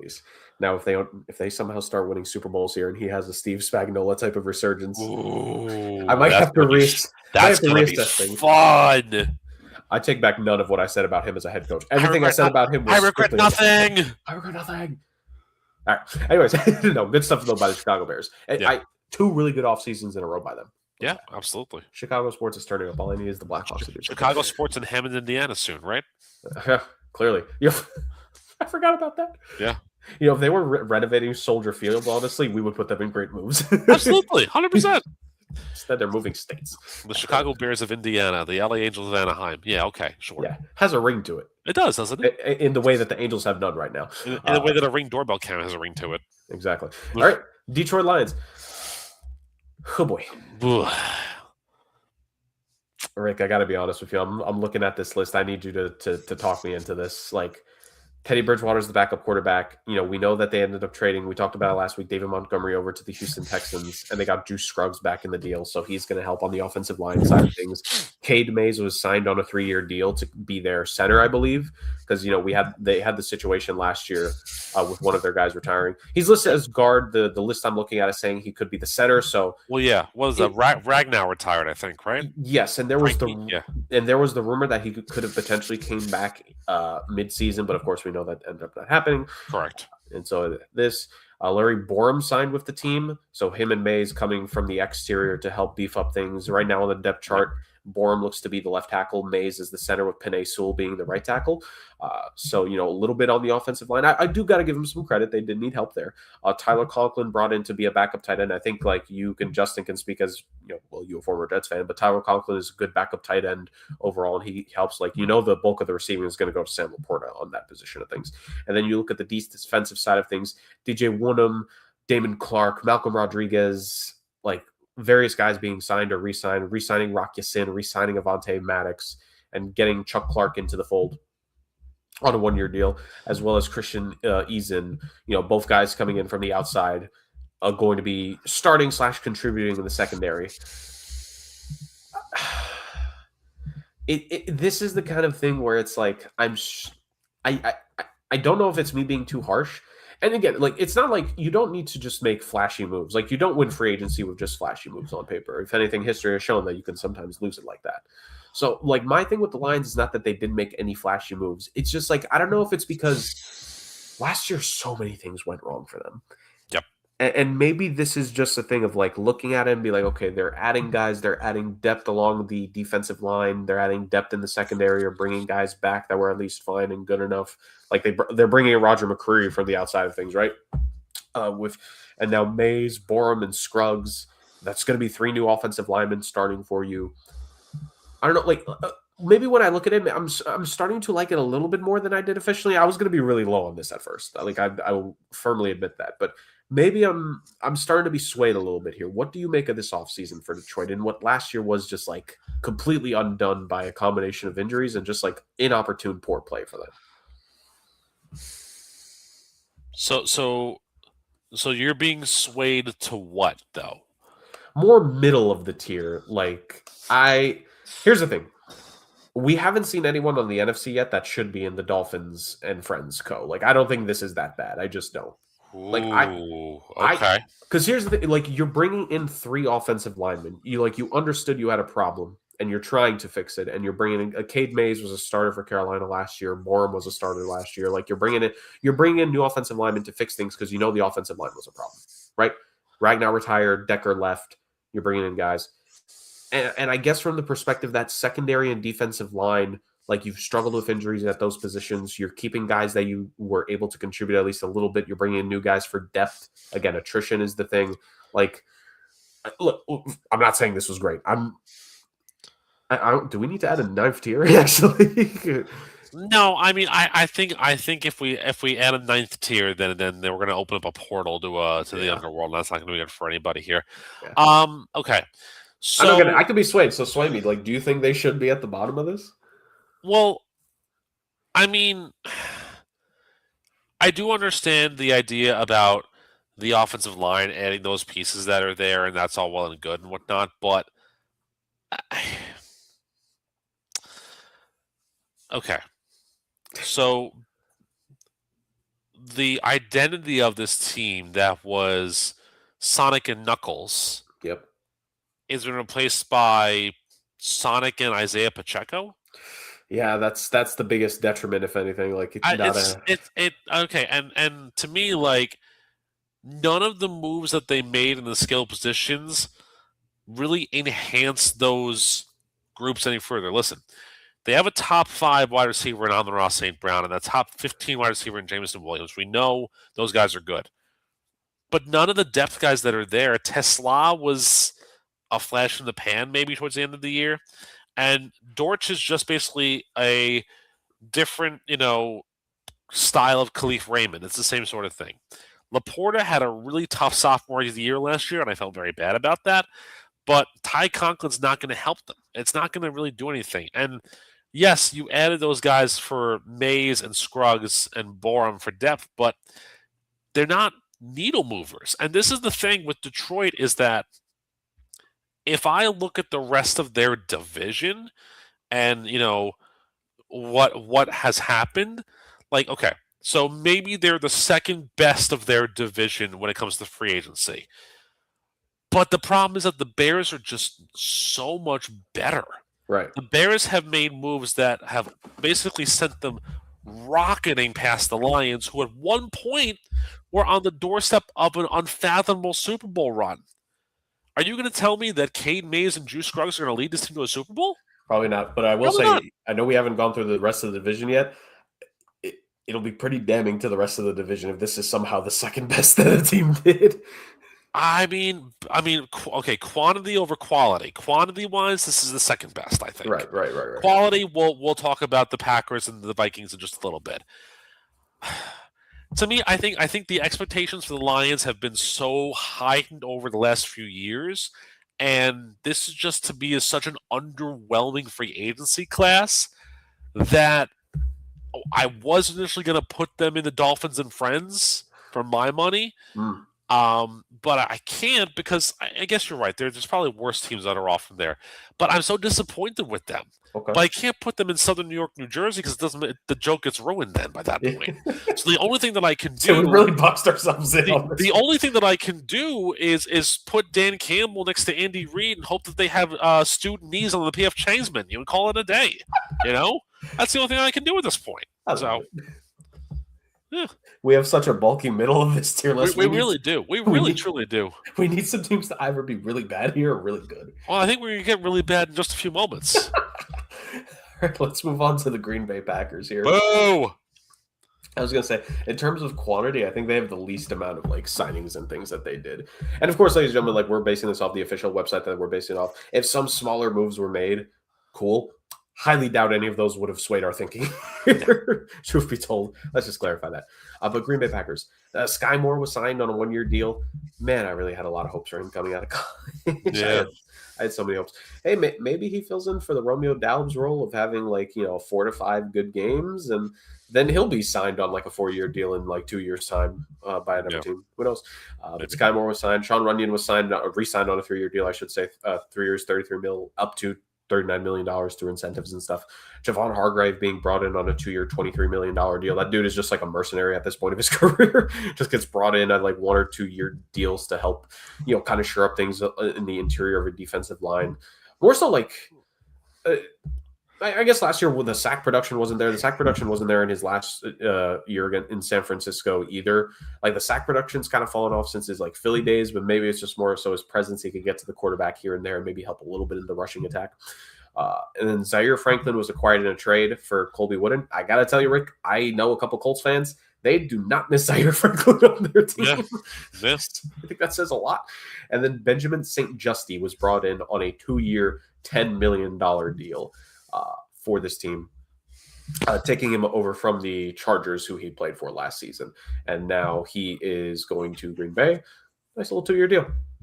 He's a fine player. He's not a game changer or a game wrecker by any stretch of the imagination. So, Green Bay Packers, Rick, I'm whelmed. I'm very whelmed. Is this just a case where they're so cap-strapped they can't really do all that much? They did lose Romeo Doubs in free agency, but, I don't know. I'm not. This is.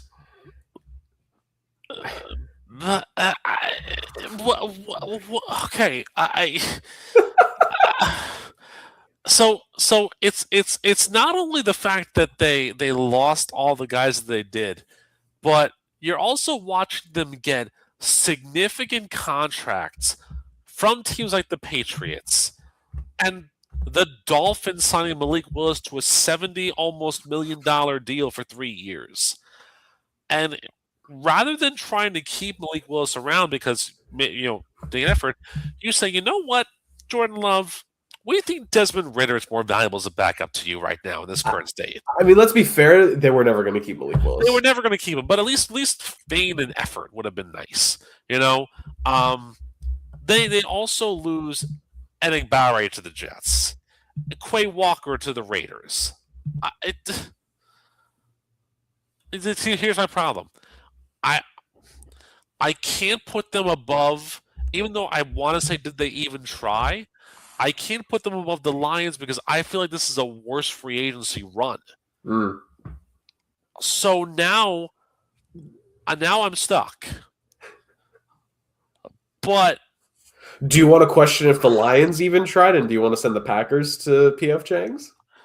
no, because that means giving Matt LaFleur something, and I don't like Matt LaFleur. So, I, I think for the jokes and for the memes, actually, I think it would be fun if we move Green Bay into the Southern New York, New Jersey run, because that would mean Jonathan Gannon has to wonder about who took the bus there and who drove, because now he's their defensive coordinator. So this is just even more hilarious. I don't understand. Should we just move the Titans to you did things and like rename that tier like whelmed? Like because at this point, Well, no, you know what? Name that tier whelmed right now, and then just keep the Titans there because the Titans, yeah, and then the yeah. Packers, yeah. So okay.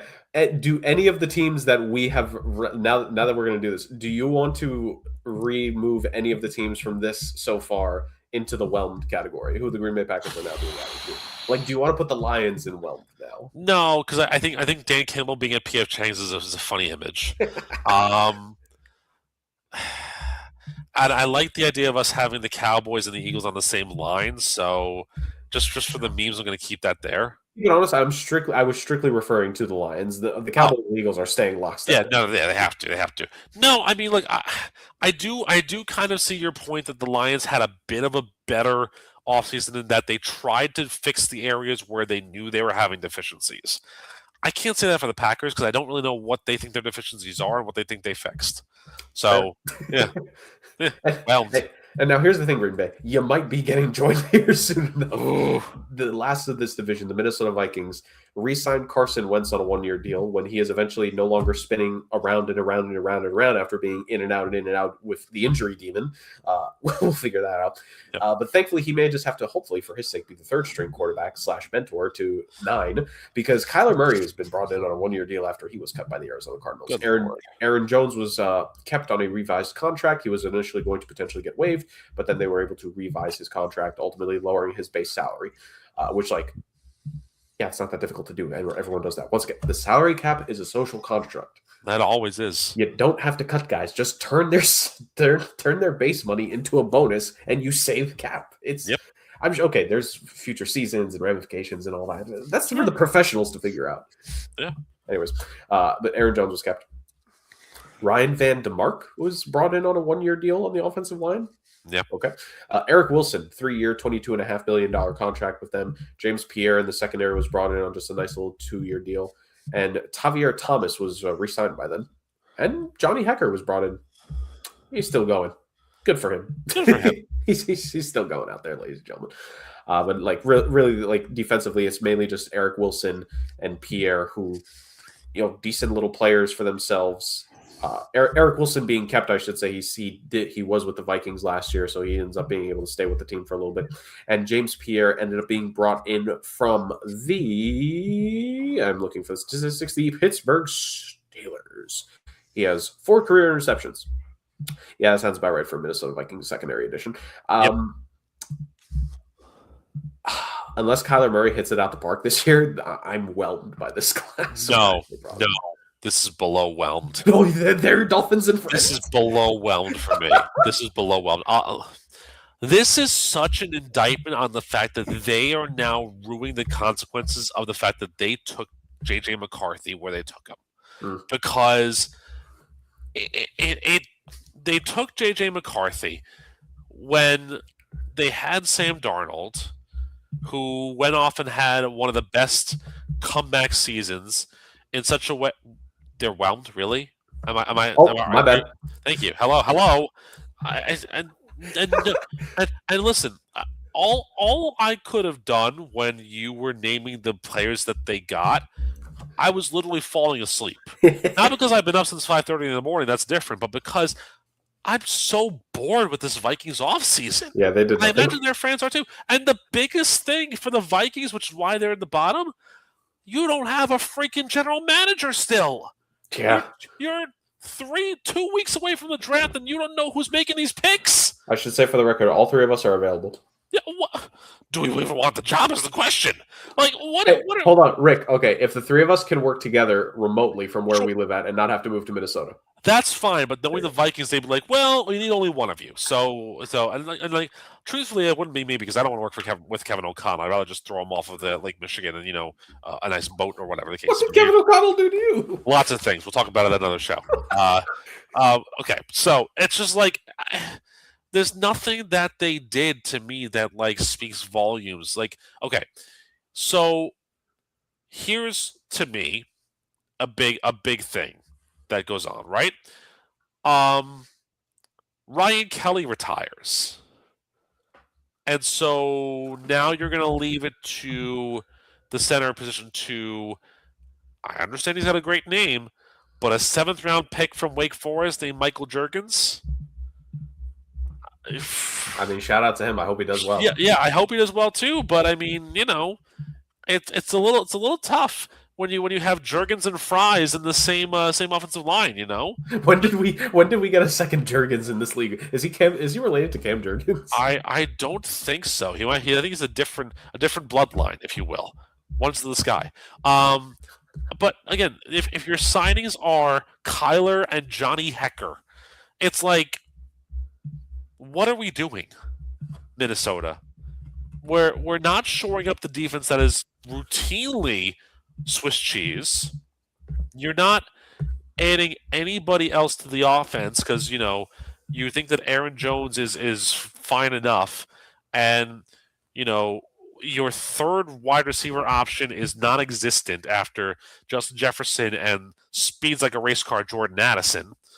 So what? I'm very disappointed in the Vikings. I really am. And it just goes to show you the testament of how far the Bears have flown past every other team in this division, that unlike the NFC East where we clumped them all together, if you look at the tier ranking, Jerg, the Bears are at least 3 tiers above the next highest competitor in their division. That says a lot. That really says a lot. It does. For a team that we were talking about, they could make strides last year, and then maybe this year was going to be the year for them to target. Yeah.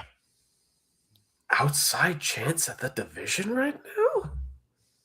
Like I will say, I think overall, because their 4th team is stronger than the Cardinals, I think on a 1-4 basis, they're the most interesting division in the conference. Now we know because of the overall strength of the teams, we know the strongest division in the NFC is the NFC West. Correct. But just because of that 4th team, because their worst team last year finished 8-9, right? Or 9-8, like one or the other. So yes. We know the NFC North is competitive, but it lacks that depth of the NFC West. So it's really a thing where I'm looking at it. I'm with you. It's like the fact that the Bears have had this good of an offseason compared to the other 3. If these teams don't have a good draft, they don't get lucky. The NFC North could belong to the Bears. Yes, for quite a while. And Seth Rollins will get a Bears-themed belt and just wave it all the entire time. As he walks to the ring and people cheer. Yes. All right. 2 divisions down, Podfather. Let's go down south. Let's go to the NFC South. And we made the joke last episode. We never got to the guy. Well, we sort of got to him. We mentioned he got cut. Let's mention where he signed. The Atlanta Falcons signed 2 quarterbacks, Trevor Siemian and the newly released, well, not that new, it's been a couple weeks, Tua Tagovailoa. The 2 of them together. Tua on a veterans minimum deal to the Atlanta Falcons to back up or maybe at some point start over Michael Penix. Oh, it's going to be interesting. Poor Kevin Stefanski can just never escape quarterback. Oh, my Lord. Yeah. The rest of the team, Brian Robinson, we mentioned him earlier, right? He was brought in on a 1-year deal, so it's going to be Brian and Bijan there together as the backfield, as Tyler Algier left, of course, as we mentioned last time. Tyler Goodson as a running back, extra depth. Jahan Dotson signed on a 2-year deal. I hope he does something. I hope good things for Jahan Dotson. Austin Hooper was signed on a 1-year deal for this team. So, Rick, Austin Hooper, the man that, as some podcasts joke, the guy who you can never quite remember how old he was. Yep. The prodigal son returns home after last playing for the Falcons in 2019. which still to this point, the best season he's had in his career was 2019 from a Yep. statistic perspective. So maybe get a little bit of magic. I'm going to save this last guy for last because I feel like this is going to be a key thing for you. But, decent guys along the front four and the front seven. Samson Ibukum, Aziz Ojulari, Cameron Thomas, right? Deshaun Hand, Chris Williams, like a bunch of guys being brought in. Again, this is a case where it's not necessarily like it's not big names, but it's depth. It's fortifying a team that needs it because you had a couple guys leaving free agency, some older guys. You have young guys who, well, one of them is going to be on the team next year. The other one is a fucking idiot, so he may not be on the team or in the league. Oh boy! So there's that. So they really had to like bulk up when it came to the front seven. And you mentioned it earlier. Sidney Brown was traded to this team in exchange for some late round picks. And then, of course, this is the last one. And I don't know if because of this guy eventually jumping offside, this is going to cause a penalty in this tier list. But Jawan Taylor was signed on a 1-year deal. Kind of surprising me because I've always considered the Falcons to have like a good offensive line. Like you still have Jake Matthews, you have Matthew Bergeron, you have Chris Lindstrom. I guess you need a right tackle, and Jawan Taylor's there. So there's that. Where do you rank the Falcons? Again, this is transaction heavy. This is up there, probably the most activity in this division, like just from a pure like number name basis. But what about the quality here, Rick? And real quick, also they did franchise tag Kyle Pitts on one and as well. So it's Kyle Pitts and Austin Hooper right now in Atlanta for the tight end room. They're receiving, no blocking. So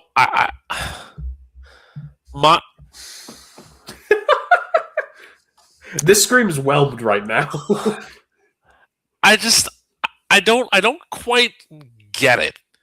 If you're Atlanta, I mean, I'm putting them in whelmed. That's fine. That's fine. Yeah, that's fine. I think whelmed should come with the parentheses of I don't get it. Like,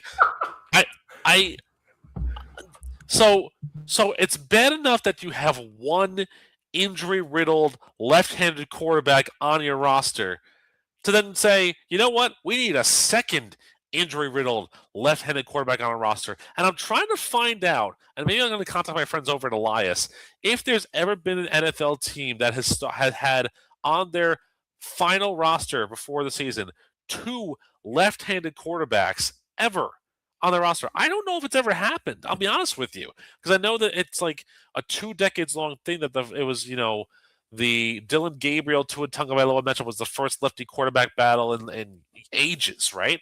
But for years we have been looking to the Falcons as a team that was going to break out of the mold and become the class of the NFC South once again, and yet we're sitting here looking at them saying to ourselves, if they had a first-round pick this year, they probably would draft a quarterback again. But they don't because they traded that to the Rams, which is not stopping them from taking a second-round pick and drafting Drew Aller, which is what they're going to do. But just because it makes no sense at all. I don't understand what to make of this free agency, class for them. Like, the moves they have there are bodies, and they got better on certain aspects. The linebacking core they got Tyndall, Ojulari. They have good chances to be breakouts, but like when your crown jewel of the free agency class is franchise tagging Kyle Pitts, who nobody wanted to draft at number 4 anyways, and then taking and resigning for a 1-year vet minimum, of course, but a 1-year deal Tua to back up or supplant Michael Penix, who they never wanted in the first place. Atlanta, you are no longer a team that I like. It's so disappointing because you have a great running back room. You have Bijan, who's one of the most talented running backs in the league right now. Yep. I genuinely mean this. I think like just from a pure talent perspective, I think he's a top 3 running back in the league, just off of pure talent. Yeah. And Brian Robinson is a good backup. You have a decent room there. Like you have Drake London as your number 1 there. I think he's a really good wide receiver. You have just pure receiving depth in the tight end room. Like you should be a dynamite offense. Jawan Taylor memes and jokes and the fact that he just jumps every single freaking time he sees a nickel aside. Yes. And you can take that joke of the actual coin or nickel secondary coverage, or one or the other, ladies and gentlemen. Take your pick. But like in all seriousness, like there's talent there on the offensive side of things. And the defense, like even with the issues, even with someone being really stupid in this offseason and costing them one of their young, talented defensive players, they're hoping for a comeback. I'm hoping for a comeback for Aziz Ojolari as well, right? Like, I got a soft spot Yeah, for him. sure. Sidney Brown, they brought him in, good player from the Eagles last season. Like you in the sea of bodies on the defense, there's a couple guys there, one or two pieces that can make an impact. Kevin Stefanski was brought in. Look, for the issues we've probably had with him on the show in terms of the inconsistency, and he's made the postseason, he has that. We all agree on this show. Give the guy a quarterback. Give him a quarterback.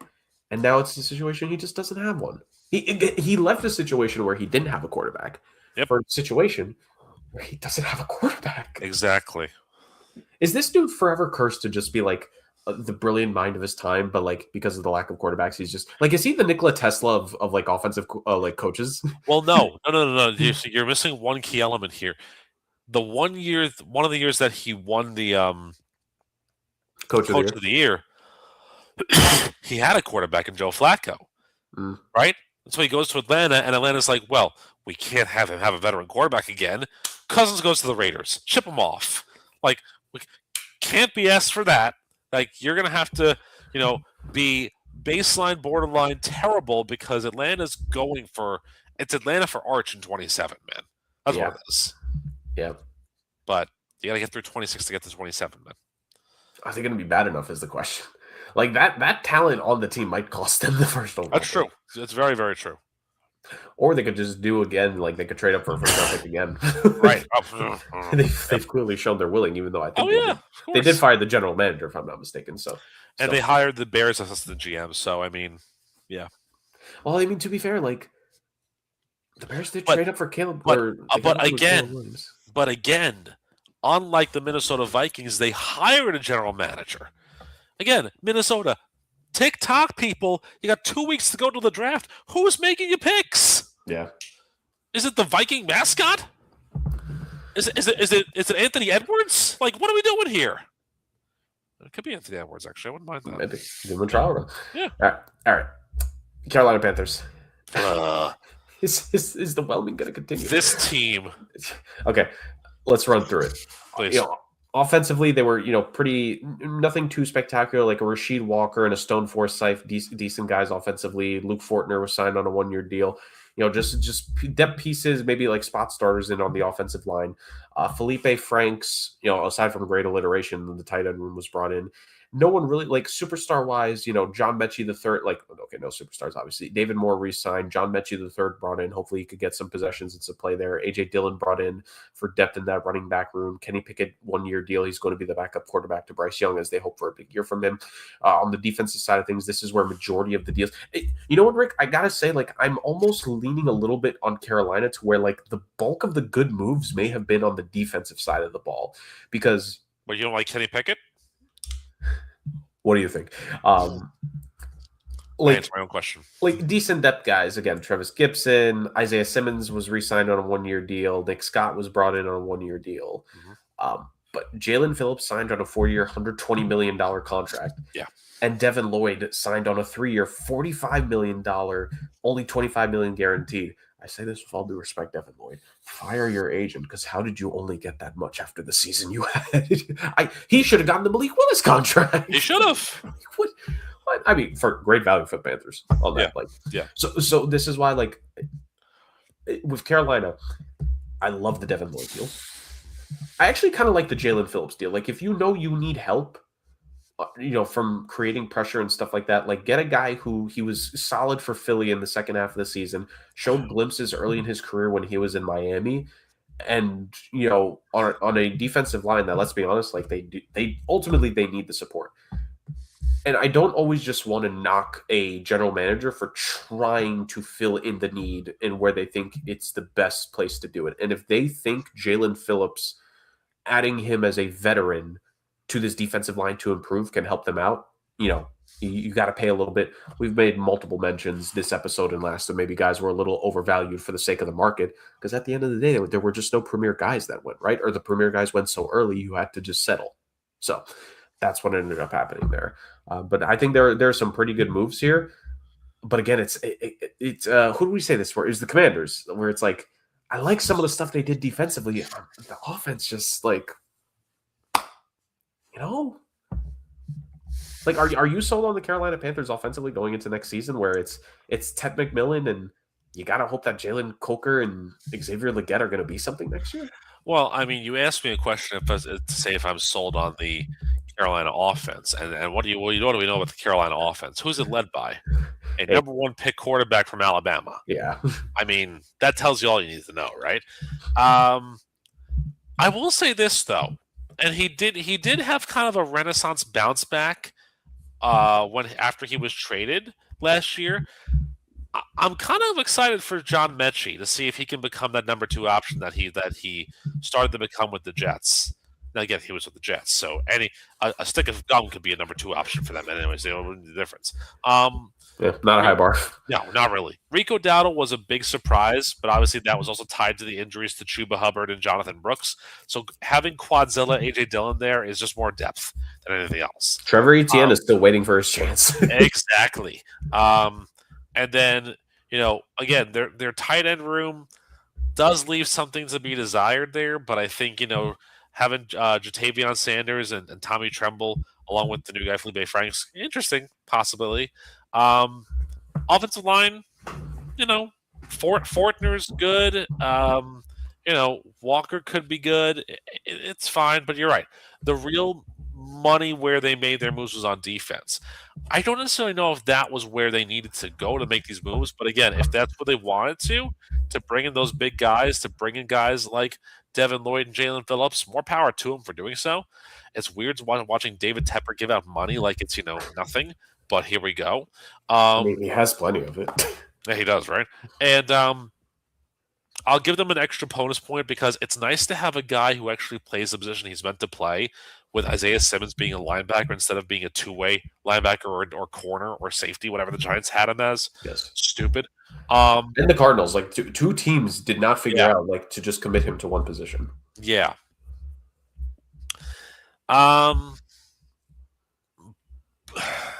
They tried. So I can't say, did you even try? You did things? I mean, again, I feel like it's Washington cloned. They improved on defense by adding Phillips to a massive deal and adding Lloyd, but offensively, So yeah, did things. I think is the best way of putting it. They did things indeed. Now, can we say that for the next team? Is the question. Oh boy. Well, we sort of can. New Orleans Saints. Tyler Shuck, we know, is the Tyler Shuck era has begun. Yep. So that is going to be the case. They brought in Ty Chandler in the running back room. They also brought in probably the more important running back that they signed in this offseason on a 4-year, $52 million contract, Travis Etienne. Yep. They brought in Noah Fant on a 2-year deal. A couple of offensive linemen signed/retained. David Edwards being the main one signed the deal. It's saying upward of $15 million per season. Mm-hmm. I'm gonna guess it's like a 2-3 year deal. I don't have the exact term in front of me because why would the NFL's own website know what their guys are being signed for in this league? Right. Logic. And then defensively, Ridgeway re-signed on a deal. Caden Ellis brought back in after he was away for a couple seasons, ironically in Atlanta. I remember a couple years ago, like it was him and David Onyemata, like several Saints players signed with the Falcons.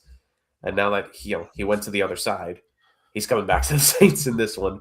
So Caden Ellis is coming back into the fold for New Orleans. Julian Blackmon and Terrell Burgess resigned, and Ryan White on a 4-year deal for a punter as well. Shout out to that.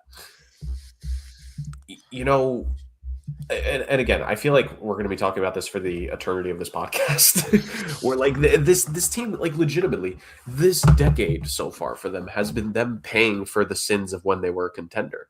And for so many years, they had to deal with, barely having enough cap space and, first round picks kind of being missed by this management group, right? Trevor Penning was a massive swing and a miss for this team. Ryan Ramczyk retiring, like tough moves like that. Trey Hendrickson leaving all those years ago because they weren't going to be able to keep him and pay him, and look what he became, right? Right. Like this team legitimately for up until this point has had to pay for that. Yep. Literally and figuratively. Yep.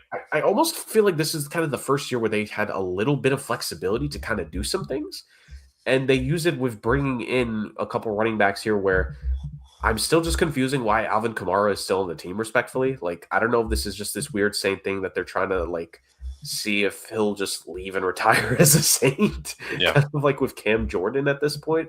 Yep. But they're bringing in a new running back for Tyler Shuck to play with. They didn't really do anything with wide receivers. I don't know if that means that they're looking to target a wide receiver in the draft. I mean, Chris Olave, when he's not being concussed by Derek Carr in previous years, was actually a good enough wide receiver when he was out there. Yep. They have a twin tight end room, guys who could receive in Jawan Johnson and Noah Fant. A decent offensive line, right, with bringing in Edwards, but you have Kelvin Banks Jr. from the first round last year, the veterans, and Cesar Ruiz and Eric McCoy. And then defensively, like, it's fine. There's a lot of veterans still. Like Carl Granderson's been there for a while, Caden Ellis. You have a relative youngster. He was drafted a couple years ago in Brian Breesy, right? Kool-Aid McKinstry there in the secondary. Dustin Reed in the secondary because, Justin Reed had to follow the Tyrann Mathieu role of having played for the Texans and the Chiefs. He must now play for the New Orleans Saints. Why not? Why not? Oh, Lordy. So, like I see some of the things they did. It's like, I like the ETN thing. I like Caden Ellis coming back. The rest of it is fine. It's nothing crazy. It's nothing special, but it's not bad. I don't necessarily like the ETN move because it makes a crowded running back room even more crowded. Because, yeah, you're right. Well, I don't know what the deal is with Kamara, but even so, they had Evan Hull last year, the former Colts running back. Aldrick Estime from Notre Dame, he was there, and he was still a pretty decent spell guy. Kendre Miller was also pretty good for them, too. I think they have Devin Neal on their roster also. So they've got like 8 running backs in that room. What are you doing? And then you're right. They didn't add anybody to the wide receiver room. Yes, they have Olave and Jalen Polk, but it would have been nice to bring somebody else in there, be a third spell there. I just don't understand the Saints. I don't get it. Like, the defense is fine. The defensive moves were okay. But all in all, it's like I feel like they just like sleptwalked through their first offseason under Kellen Moore, really. I can't really say that they did anything aside from ETN, but that's, again, not a needle mover for me. So I don't think they even tried. I'm gonna put them in that middle. Did they even try? I can't even see it. I don't even know. Fair. It's like you did a little bit here, but it's really just a matter of not a lot. Right. Again, that's what it is. It's more so, when you don't have quantity and you don't have quality in the quantity, what do you have? You just have the status quo, which is just you didn't even try. Yep. And speaking of it, oh boy. Look, again, tell me, am I being a little bit too tough on them at the start of this? Nope. Tampa Bay Buccaneers, they brought in Jake Browning to be the new backup quarterback to Baker Mayfield. Kenneth Gainwell is being brought in to be like kind of that new complementary piece to Bucky Irving. They're going to hope that Bucky Irving is healthy this year. And Gainwell did have a good season last year, in all fairness to him. Yes. And David Sills is brought in, O'Keefe brought in, but we know they re-signed Cade Otton, so he's meant to be the tight end one. Meant to be, he's never given the ball enough. Right. A couple offensive linemen, re-signed. Al-Qaeda Muhammad, Alshon Robinson, both one-year deals. Alex Anzalone, I guess, was like the best signing. Yeah. On the defense, and that's about it. Like, we already have 2 Dolphins teams down there. Are we putting the Bucks and Dolphins and friends? I don't know. Like, I'm just like, this does not scream to me like a team that they just completely felt. Think about it. This team started off hot. Baker Mayfield was the MVP of the league in the first 5 weeks of the season. The Egbuka was on fire to start his rookie year. The belief was when you get Mike Evans and Chris Godwin back from injury, it'll be fine. The offensive line was good. The defense was good. And holy Lord above, everything fell apart. Yep. Everything fell apart. Which is what a Todd Bowles team typically does do. And I almost this is free agency. Obviously we're factoring in a trade or two on some of these teams. I don't want to hold that against them. I don't like the fact that Todd Bowles is still the head coach of this team. I just don't think that was the right decision ultimately. I think there were so many guys available in this offseason that I think the move should have been made to fire Todd Bowles. I really do. I agree. And I think you're missing something here, which is why I'm putting them in the tier that I'm putting them in. Look at the bottom tier. What do you see? I see 2 Florida teams. Not only that, though, I see Florida team, purple team, Florida team, purple team. The trend continues. The trend continues. Throw that Florida team in the bottom tier. Because, again, what you're telling me that David Sills is going to become the next 1,000-yard receiver for this team to replace Mike Evans? No. Obviously, you're going to have a Buka, but where's your depth? Where's the rest of the pieces? Where's the injury, fail-safe option there? I don't see it. I don't. And this is the team, like you said, beset by injuries, beset by retirements. Levante David and Anthony Walker both retired on the linebacker core. Yep. And yeah, Anzalone's fine, but let's see how he does outside of a Detroit defense, which he's been in for the last 5 years. When he was in New Orleans for the first 4 years of his career, he was not a good linebacker. Right. So maybe whatever happened in Detroit made him a better linebacker, or maybe if he goes back to the South, he'll regress back to what he was. I don't know. Nothing else that's there really screams a significant move. I do agree with you on Gainwell. I think if Gainwell continues his run and Bucky Irving gets healthier, that's going to be a good 1-2 punch to the backfield for them. That's the only good thing I can say is that if this and if that, they'll be fine. But you know the old ifs saying, my friend. If ifs and buts were candy and nuts, we'd all be a lot happier. Exactly. And we all wouldn't be with the Dolphins and friends in the bottom tier. Indubitably. All right, Rick, last division. Let's do this. Go. NFC West. Gardner Minshew to the Arizona Cardinals. Let's do it. Banner raiser. No, I'm kidding. No, obviously they made the concerted decision. They're going to move on from Kyler, and there's going to be a little bit of a purging of this roster, but a lot of new faces brought in for the new coach of this team, which of course is younger brother of your arch nemesis. It's Michael Floor. Yep. Gardner Minshew brought in on a 1-year deal. Tyler Algier brought in on a 2-year deal. Kendrick Bourne brought in on a 2-year deal. Devin Duvernay, Oli Udo, Matt Pryor, a bunch of guys signed in, brought in here. Isaac Sumalo, 3-year deal to be on the offensive line. Defensively, Andrew Billings, LJ Collier kept, Roy Lopez, Jonah Williams on the defensive side of things, Andrew Wingard. Whelmed? Okay, you're moving on from your first. Here's my logic: you're moving on from your former number 1 overall pick, but you still have a couple high first-round picks there, like on the offensive line, right? Maserati, Marv, guys like that. You have a couple pieces that, you still have Budda Baker. Can we please free him and put him on a good team? Zaven Collins is still there too. Yeah, Zaven Collins is still there from draft. Yeah. That's 2 head coaches ago at this point. Potentially, yeah. You have a situation here where, this is a transition off season, and it's fine. You bringing in a couple guys. I think Kendrick Bourne could be fine for them. I think he's a veteran; he could help out. I think we both agree Tyler Algier is a really underrated back, and I think he could have a breakout. Him and James Conner could cook together. Absolutely, yeah. But that aside, it's just a team that is moving on to a new era. Didn't sign anyone splashy, decent players, nothing crazy. Whelmed.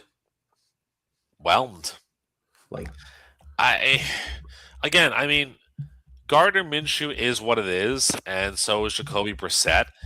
But you are basically ensuring this, thanks to this offseason, as a make or break year for Maserati Marv, because he has not been a Maserati. He's been closer to an Isuzu Amigo than a Maserati. He has not been the guy that you thought he was going to be. He's trending toward bust territory, man. This is the Charles Rogers 2.0, if you will. That's rough, but it's accurate. They've got a phenomenal tight end, and my boy Trey McBride, of course. 2 weeks from today, you'll see the jersey that I got for winning my fantasy league. So yeah, it's a beautiful jersey, by the way. But you're right. There are pieces on this team that could be really good. It's just they're not building around those pieces properly.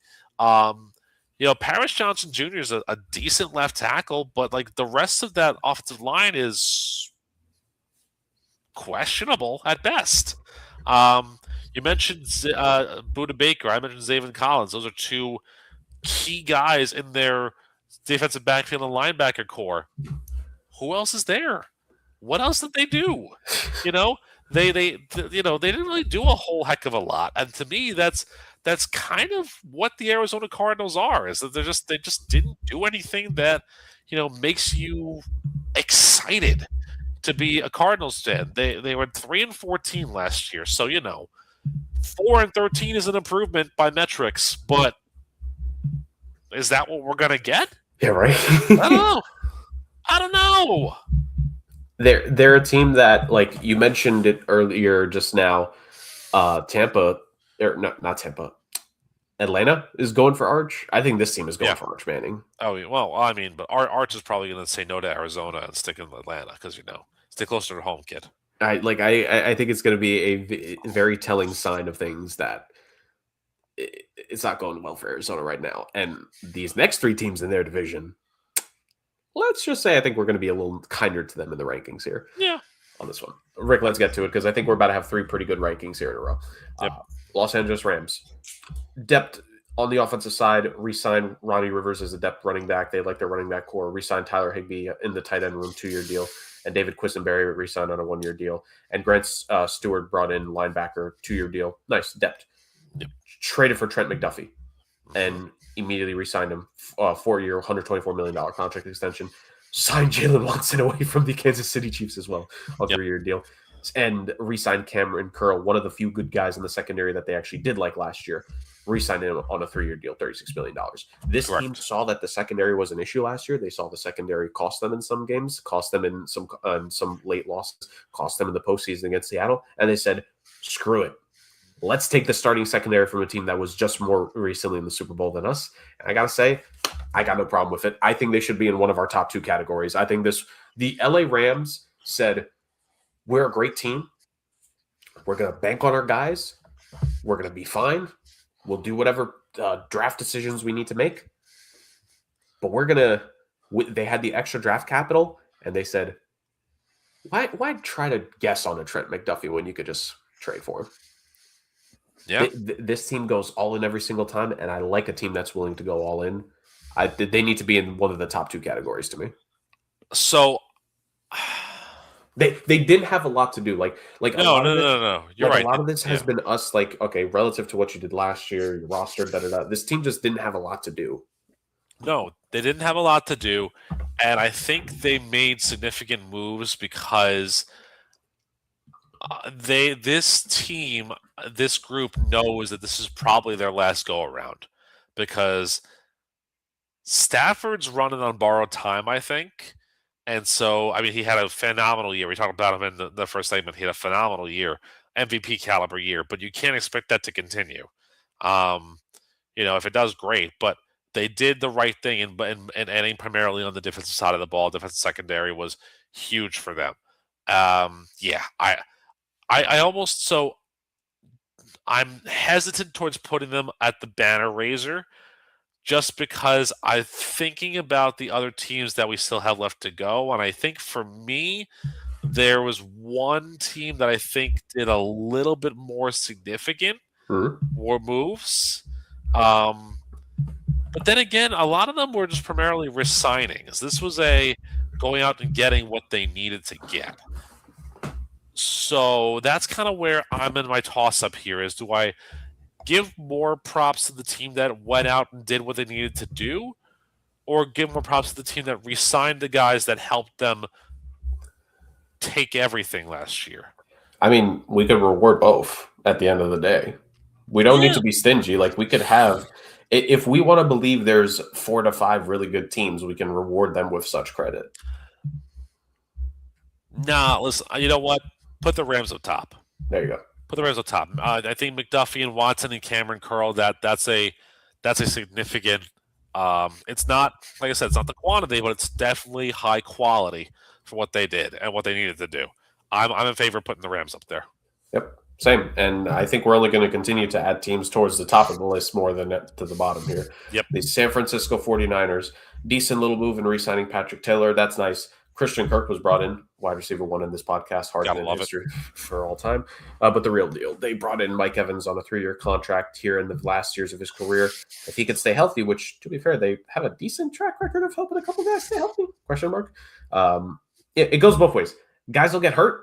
or they'll be healthy. Now, here's the thing. When Christian McCaffrey came in, he had 2 really good seasons before he got hurt the first time for Right. San Fran. So, Yeah. by the law of metrics, Mike Evans is going to have a really good 2026 and 2027. Yeah. But in all seriousness, Mike Evans was brought in by this team. He's going to be a key threat in what has been offensive issues with their wide receivers the last couple of years. They said, all right, we're done with it. Ricky Pearsall, here's your guy right next to you, the veteran Mike Evans. A couple moves on the offensive line. Vederian Lowe was brought in. Ultimately, an offensive line that has been consistently good year in and year out. You bring in a guy who can be slotted in, stable as a starter for you, and that's what you need in front of your offense, in front of your running backs. In a trade with the Dallas Cowboys, they traded a 3rd-round pick in exchange for Osa. He is immediately going to somehow have like an 8-sack season, knowing the Cowboys' luck. The San Fran is going to turn him into a good player now. Yep. And then they were able to bring back Drake Greenlaw after he left. They re-signed Luke Gifford. Nate Hobbs was signed on a 1-year deal. Like this is a team to me, and they re-signed Eddie Pinheiro. This is a team to me, again, like San Fran, like were they flawed last year? They had their flaws. I'm not going to say they were a perfect team. But with all the injuries they had to deal with, we have seen teams deal with the injuries that they had, like the Lions and the Buccaneers last year, and they just completely missed out on the postseason. The San Francisco 49ers dealt with all these injuries, and they said, okay, cool, make it to the playoffs, and upset last year's Super Bowl champions in the wild card round. Yep. This team clearly believes in itself. It believes in its structure. It believes in the way it does things. It believes in its players. It believes in its medical staff, ? Yeah. It believes in some of the guys it needs to bring in. I think at worst they're in the U improved. I think they brought in a couple key guys that'll help them out here. So I'm going to put them in great moves with the Steelers. I don't disagree, by the way. I have 2 reasons for me why I'm not putting them up at the top, though. Number one, not re-signing Jawan Jennings, or at least not doing so right now, that he's still on the free agent market. To me, that's a continuity error for the Niners, because you're right in that, the injury bug is what it is, so why not have as much of it possible? And a guy who had 9 touchdowns for you last year, I think that's somebody you want to keep around, even though you did sign Mike Evans and Christian Kirk. The more the merrier for San Francisco, because again, look at this division. Aside from the Cardinals, the Rams are high-powered, the Seahawks are high-powered. Why not match them with that? But number 2, the reason why they're not a banner raiser is because they replaced Robert Saleh as their D coordinator with Raheem Morris. Good, like it, no problems with it. They also replaced Gus Bradley with Matt Eberflus. So, yeah. I mean, correct me if I'm wrong, though. Does that mean, if I'm right about this, does that mean that they have both Brandon Staley and Matt Eberflus? Or am I mistaken on that end? No, I think because I believe Staley was there last year, but he's no longer there. He is the defensive. No, he was there in 2024. He's been the Saints DC since last season. Oh, so okay, but still, so like 2 of the worst coaches we've seen in the last 5 years have poisoned the 49ers well, basically, is what we're saying. And we're going to see he is the assistant head coach of the defense is Matt Eberflus, because he was brought in with the Dallas Cowboys. And, when you help coach one of the worst defenses the Dallas Cowboys has ever seen, being brought in is not the most ideal thing. But I guess they really believe in the Kyle Shanahan coaching miracles there, right? I mean, they have to, that if you want to have those guys be your key guys there, sure, I suppose so. But I don't know. I wouldn't touch Eberflus with a 10-foot pole. That's just me. Yeah, but I fully agree. Great moves. I think they made some key things, and I think they're going to be a team in the draft. They'll make their smart moves, but I think in undrafted free agents, I think in the post, I feel like some of the guys who haven't been signed yet, they're not going to be signed until after the draft, right? Probably, yeah. So there's still a chance they could bring back Jawan. There's a couple decent names still out there, relatively respectable guys that could be brought in for the San Francisco team, for a number of these teams, but especially for San Fran. I think it's going to be a telltale sign, to say the very least. Sure. And speaking of telltale signs, this team is going to be raising a banner at the start of this next season, Rick. And they may have raised another banner here with what they did in the offseason, because ultimately the last team we are talking about is, of course, the reigning defending Superb Owl champions of the Seattle Seahawks. I just want to point out before we get to like the actual moves that they did make. This graphic I saw, I don't know if this came across your timeline at any point, Rick.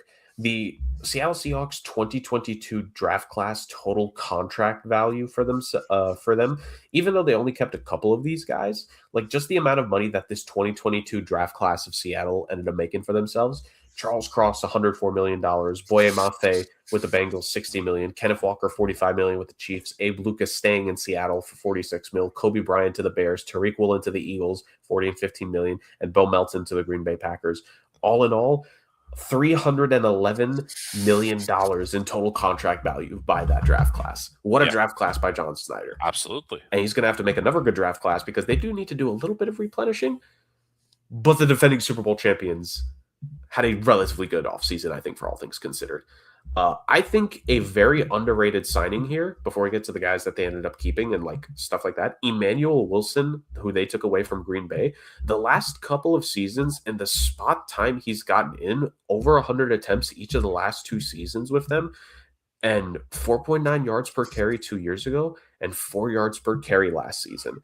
He was just under 500 yards last year and a little over 500 the year before. I think he's an extremely underrated signing, and for a team that they're going to need to slowly bring back Charbonnet at the start of the season, I think Emmanuel Wilson is going to get the ball and he's going to freaking run with it, man, to start the season. I think he could be one of the best value contracts signed in this free agency period on a 1-year deal. They kept Jake Bobo. They matched a offer sheet made by the Jags to re-sign him on just a 2-year deal. Young guy, athletic, physical tools and gifts. They're going to hope to do more with him next year. Rashid Shaheed was re-signed on a 3-year, $51 million deal. Jackson Smith and Jigba was re-signed. We talked about this, Rick, that him and Witherspoon, their contracts were probably going to take center stage, and I'm not going to blame the Seattle Seahawks for getting one piece of business done here. And they're probably going to get the other one done post-draft, if I have to imagine, with Witherspoon, unless they come to an agreement here soon enough. But Jackson Smith and Jigba, who was the offensive player of the year last year, and had a case for Super Bowl MVP if Kenneth Walker hadn't exploded and if he had done a little bit more, or playoff MVP as a whole, more so than just Super Bowl. 4-year, $168.6 million contract, $120 million guarantee. He is under contract for the team through 2031. Josh Jones re-signed on a 1-year deal. Shamar John Charles was re-signed. They made a decision. They had to let some guys in the secondary go, but they kept Joshua Jobe. They make the decision that he's the guy that they need to keep. I think John Snyder gets a lot of leeway for this decision here and keeping a guy that he thinks is the right guy to make in terms of value and what he can do for you on the field, and a pretty good secondary still there. D'Anthony Bell and Rodney Thomas both brought in as depth. Again, I say they should be towards the top of this list. You could say that, yes, it was limited what they did. They focused more on internal stuff. Doesn't matter. They made a lot of good moves. They made a lot of smart moves. They did. They made some smart moves, and they made some moves that I think will help them. There's 2 things, though, for me that keep them from the top. So I put them in great moves because, again, it was a really, very quiet offseason. But if you take a pulse of like the Seattle fan base and kind of how they feel, obviously they are still on the high of the Super Bowl run and everything. Losing Kobe Bryant kind of stings for them a little bit, and especially the way that they lost him. Like, yeah, obviously, look, you couldn't have signed everybody, so you had to pick or choose. I think Seahawks fans will look at the Shaheed contract and they'll say it was Shaheed or it was Bryant. So, and I think you could have had a real argument's sake about which one you would have wanted to keep. Shaheed's a great piece, but is he expendable if you still have JSN and Cooper Kupp and those guys? Sure, maybe, but I think if you wanted to go more offensive side of the ball, that's fine. Bryant, though, was a good piece for them, so I feel like that's a loss in that regard for them. I think that's a loss they'll be happy to take. You're right about the Emmanuel Wilson signing. It could be something that's big, but keep this in mind too. He's only ever had 2 starts in the league. Charbonnet is not going to be ready for week 1 because that ACL injury, I think, happened during the postseason, if I'm not mistaken. Yeah, postseason / like week 17, 18. Like, yeah. It was at the very end. So he's not going to be ready for the start of the season. So which means that you're going to have an open competition rather in the training camp for it. And so to me, that means you're going to talk about guys like George Halani and Kenny McIntosh and Velus Jones and then aging Cam Akers as well. And you know what all four of those guys to me lack? Starting running back cred. Hmm. Until Charbonnet comes back, I don't think they have a running back an RB1. Maybe they draft an RB1 type in the draft. Maybe that's what their plan was. They have, 3 picks within the first 100. Maybe they take a running back there to be like an RB1 until Charbonnet gets back in. But then again, you would have then just wasted a pick on a guy that's a hot holdover stopgap until Charbonnet comes back here. So to me, there was no real clear plan or itinerary when they let Kenneth Walker go. Because again, if they were going to do that, obviously you trust Charbonnet is going to be your one, but he's not going to start for you right away because of the injury. So I would have almost rather them have taken a guy like an AJ Dillon, to be like their stopgap until then, or I forget who else had out of the running back that we were like, why are you adding running backs nowadays? Like, what are you doing? Or they could have potentially been a little bit more aggressive in getting the likes of a Gainwell or even Tyler Algier potentially, or even like a Rashad White or a Jerome Ford even. Yeah, they could have had one of those guys up there and stay out too, and been a little more aggressive for that. But again, I think the rest of the re-signings that they did and the rest of the small moves they made are good. I just think that a couple of glaring omissions and a couple of missteps, on my opinion, keep them from that top tier for me. And I kind of like the continuity of having one from each conference there as well. But yeah. Also, again, you heads or tails, Shaheed or Bryant. I think no matter if that was your choice, it was a lose-lose either way because you were losing a great piece no matter who you let go. Exactly. No, I agree with you. I think they were that one extra move away from being in a potential banner raising situation. But hey, the banner that they really wanted to raise, they're going to be doing that in a couple months' time. So there's that for them. No, I'm with you. I think they were definitely a move or two away. Still, all in all, a pretty great offseason. I think like for the usual thing of team wins championship and they lose pieces, they lost a couple guys. But I feel like they didn't suffer as much losses as most guys. Like the Eagles lost some players last season. The Chiefs have really lost some guys over the last couple of years now. Like for them, it's almost like a year-to-year fall off now from those Super Bowl years. Whereas like, yes, the Seahawks did lose guys, right? Like Kobe Bryant, as we talked, like I gave the list of guys like who ended up leaving the team, but they kept Job. Like they re-signed JSN. I have to believe they're going to get the Witherspoon contract extension done here sooner or later. I think there's room to be able to say like they could have done more, but again, the draft is coming up. I just read that 2022 draft class. They got 6 guys from one draft class paid, which means they had to play well for them in order to get paid, whether it was by them or someone and don't else. forget, there's 7 guys because Max Hunger's somewhere getting royalty checks. Every time he's mentioned on this show. Yes. The real friend of the show, Max Hunger. Yeah. We make he should be the first ever like guy we somehow bring in. Yeah, why not? Can we find a way to get Max Unger on this podcast? We'll work our back channels. We'll see what we can do. we'll work those back channels to say, ladies and gentlemen. But there is, through 2 episodes, our NFL free agency tier list. Read it and weep, ladies and gentlemen. I think we did a pretty good job. We only added one team to the PF Chang's customer for life bracket, which I thought was very interesting for us. It says it does say a lot, doesn't it? And I think this is the fair thing. I think every offseason, there's a select group of teams that legitimately made good moves that I think most people would agree on. Yeah. I think there's in the middle of teams between I think with us saying, did you even try? It's like each of those teams probably did make a move that we can like, but it was more of you had multiple things you had to do. And you did things, it was 1 or 2 moves, certain teams that like, I think the upper echelon moves, it's a small group. Middle of the pack, teams that did some stuff and it's varying degrees. And then towards the bottom, it's like, like, okay, you like Titans, right? Like the Titans and the Falcons were very transaction heavy, but the substance, really, like we needed more versus like, you could almost call the Dolphins and Friends section kind of like almost losers to an extent. Like I just feel bad for Jacksonville. Like they lost so much this offseason. They did. Insane. Well, Liam Cohen turned everyone away. Duval. So there's that. But no, I think this is a fantastic list made by us, Podfather. I think it's been a great first 2 episodes to bring us back. And sooner rather than later, ladies and gentlemen, because the draft is in a couple weeks' time, we will be bringing, I'm not going to guarantee it's the next episode, but I think one of the next 2 episodes will be the hashtag SAOC 3-round mock draft. I can't wait for that. It's going to be a lot of fun. It always is. Yes. And what's fun about it too is that we're starting at number 2 because we all know who's going to go number 1. Yes. So But let's number 2 is where the fun begins. let's make that official announcement, ladies and gentlemen. So the way that it was decided by the powers that be on this podcast, they have a whole yes, is that basically what happened is that in a year where it's so obvious, because I feel like almost every year for the most part, it's kind of up in the air who the first overall pick like could have been. Like we did the Aiden Hutchinson draft, like we picked Hutchinson first overall, but it ended up being Travon Walker. Yep. We had the CJ Stroud, Bryce Young draft. Okay, last year it should have been Cam Ward, but the Podfather decided to be a little bit different with things.